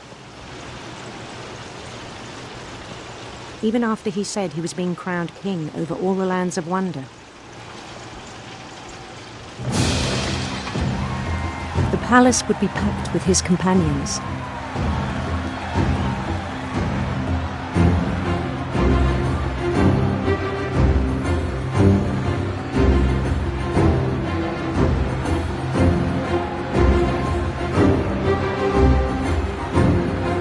Including the wise Calico who'd insisted on advising him.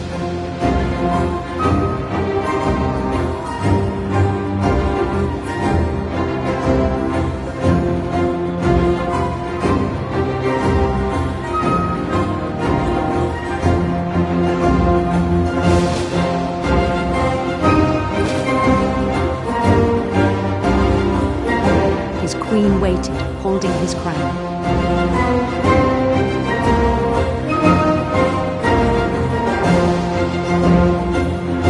There was only one thing left to do.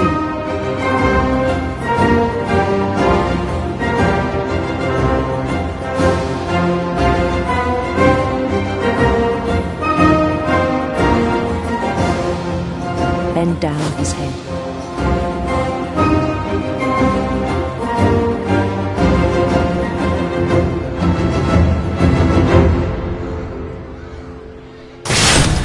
And the rest I think you know. Mrs. Finch, your son was a kind man who will be missed by all of us who knew him.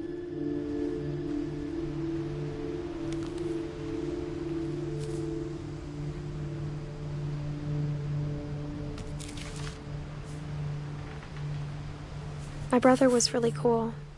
I wish you could have met him.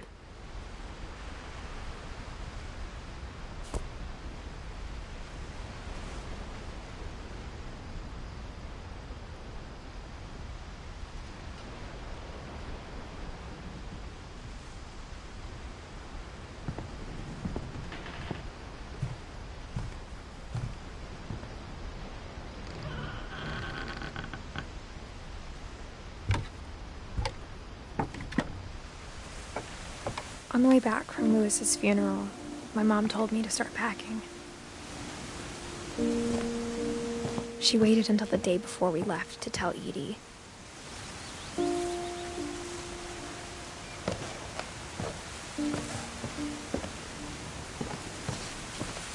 I'm not sure if she wanted to make it easier or harder.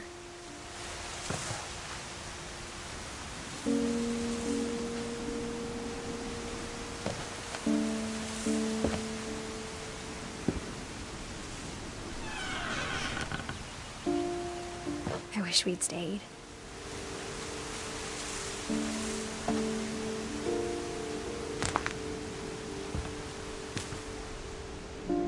But I understand why we left.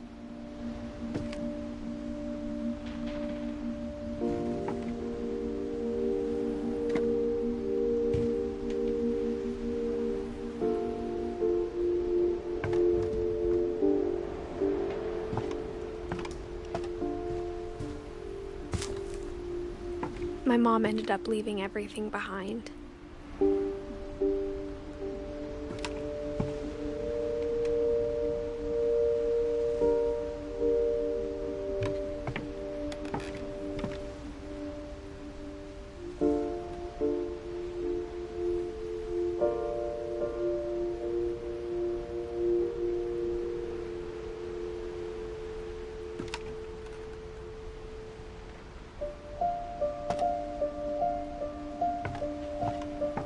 What happened that night had been coming for a long time.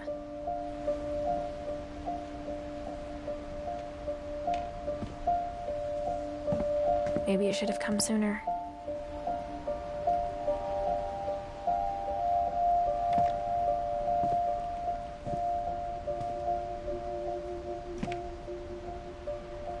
But it had to end one way or another. All that's left now is to tell you about that last night.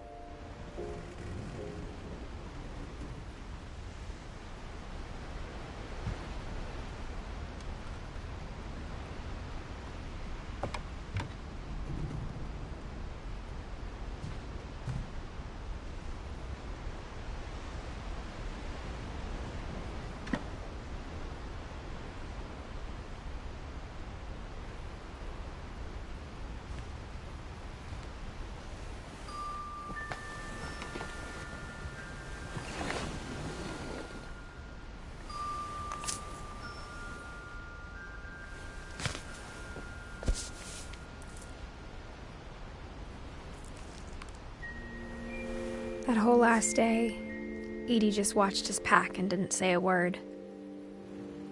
Until supper, when she raised her glass and said, "To our final night together, and all our final nights apart."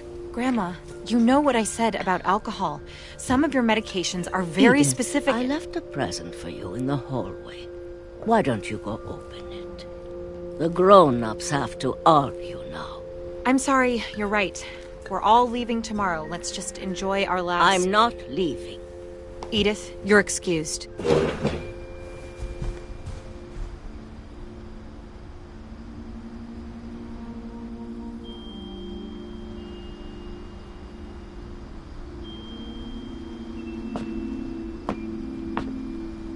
The power had been shut off that morning, but Edie always had plenty of candles. When my mom sealed the library, I don't think she knew about the other entrance.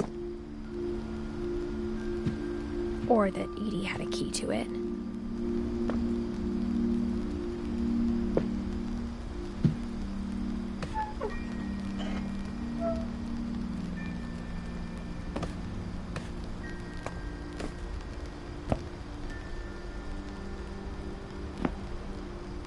The thing you're afraid of isn't going to end when you leave the house.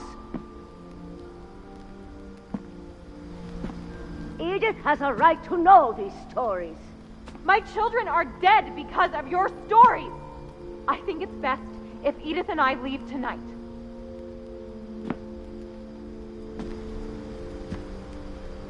We'll have the nursing home send a van for you in the morning, okay?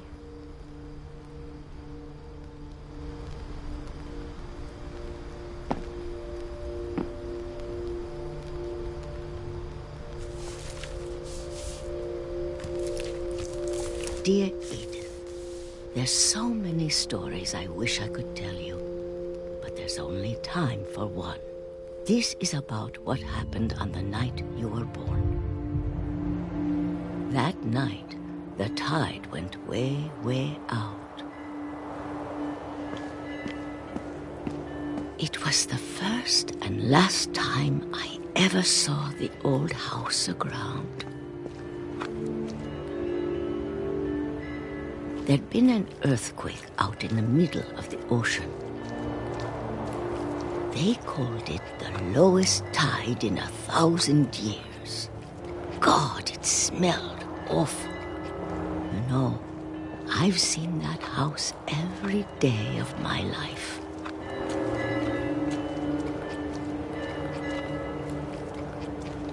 But I never thought I'd go back to it. When the fog rolled in, I lost my way.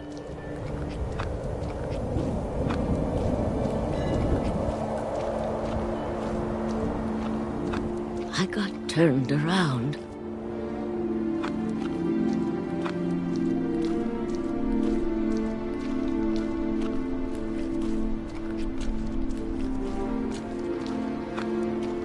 For a while, I wandered.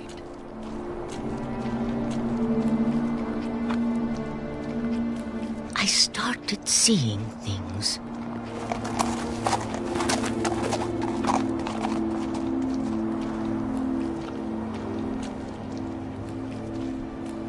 Things I'd forgotten had ever existed.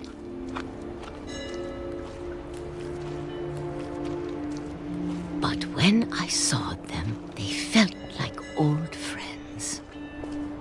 That night, a lot of things came back to me.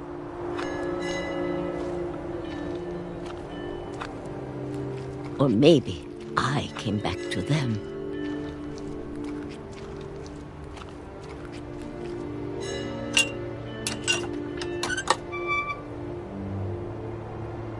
Things I can't explain, but that I need you to try and... Edith, what are you doing in here? It's mine. Edith! Mom, you're gonna rip it! Let go! I kicked and screamed, but Mom dragged me to the car. I never saw Great-Grandma Edie again. The next morning, the van came to pick her up, but she was already gone. After that, we moved around a lot.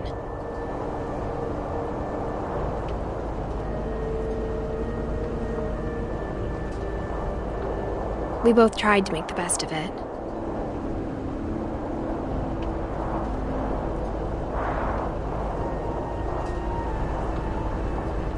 A few years went by.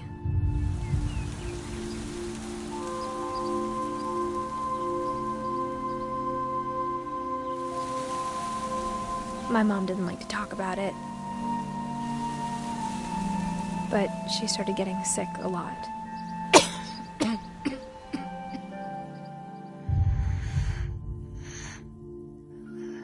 She got better for a while, and then she didn't. And then I was alone. The last Finch left alive.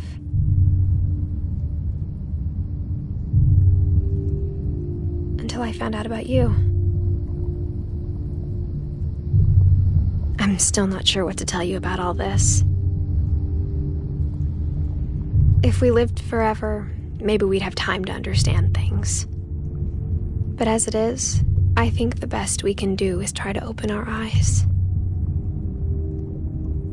and appreciate how strange and brief all of this is.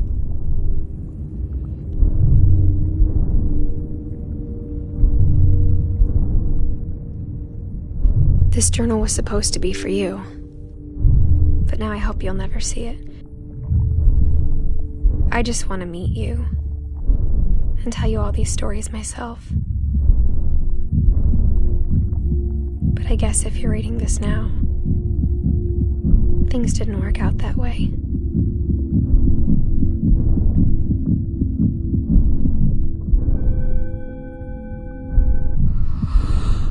This is where your story begins. I'm sorry I won't be there to see it. It's a lot to ask, but I don't want you to be sad that I'm gone. I want you to be amazed that any of us ever had a chance to be here at all. Good luck.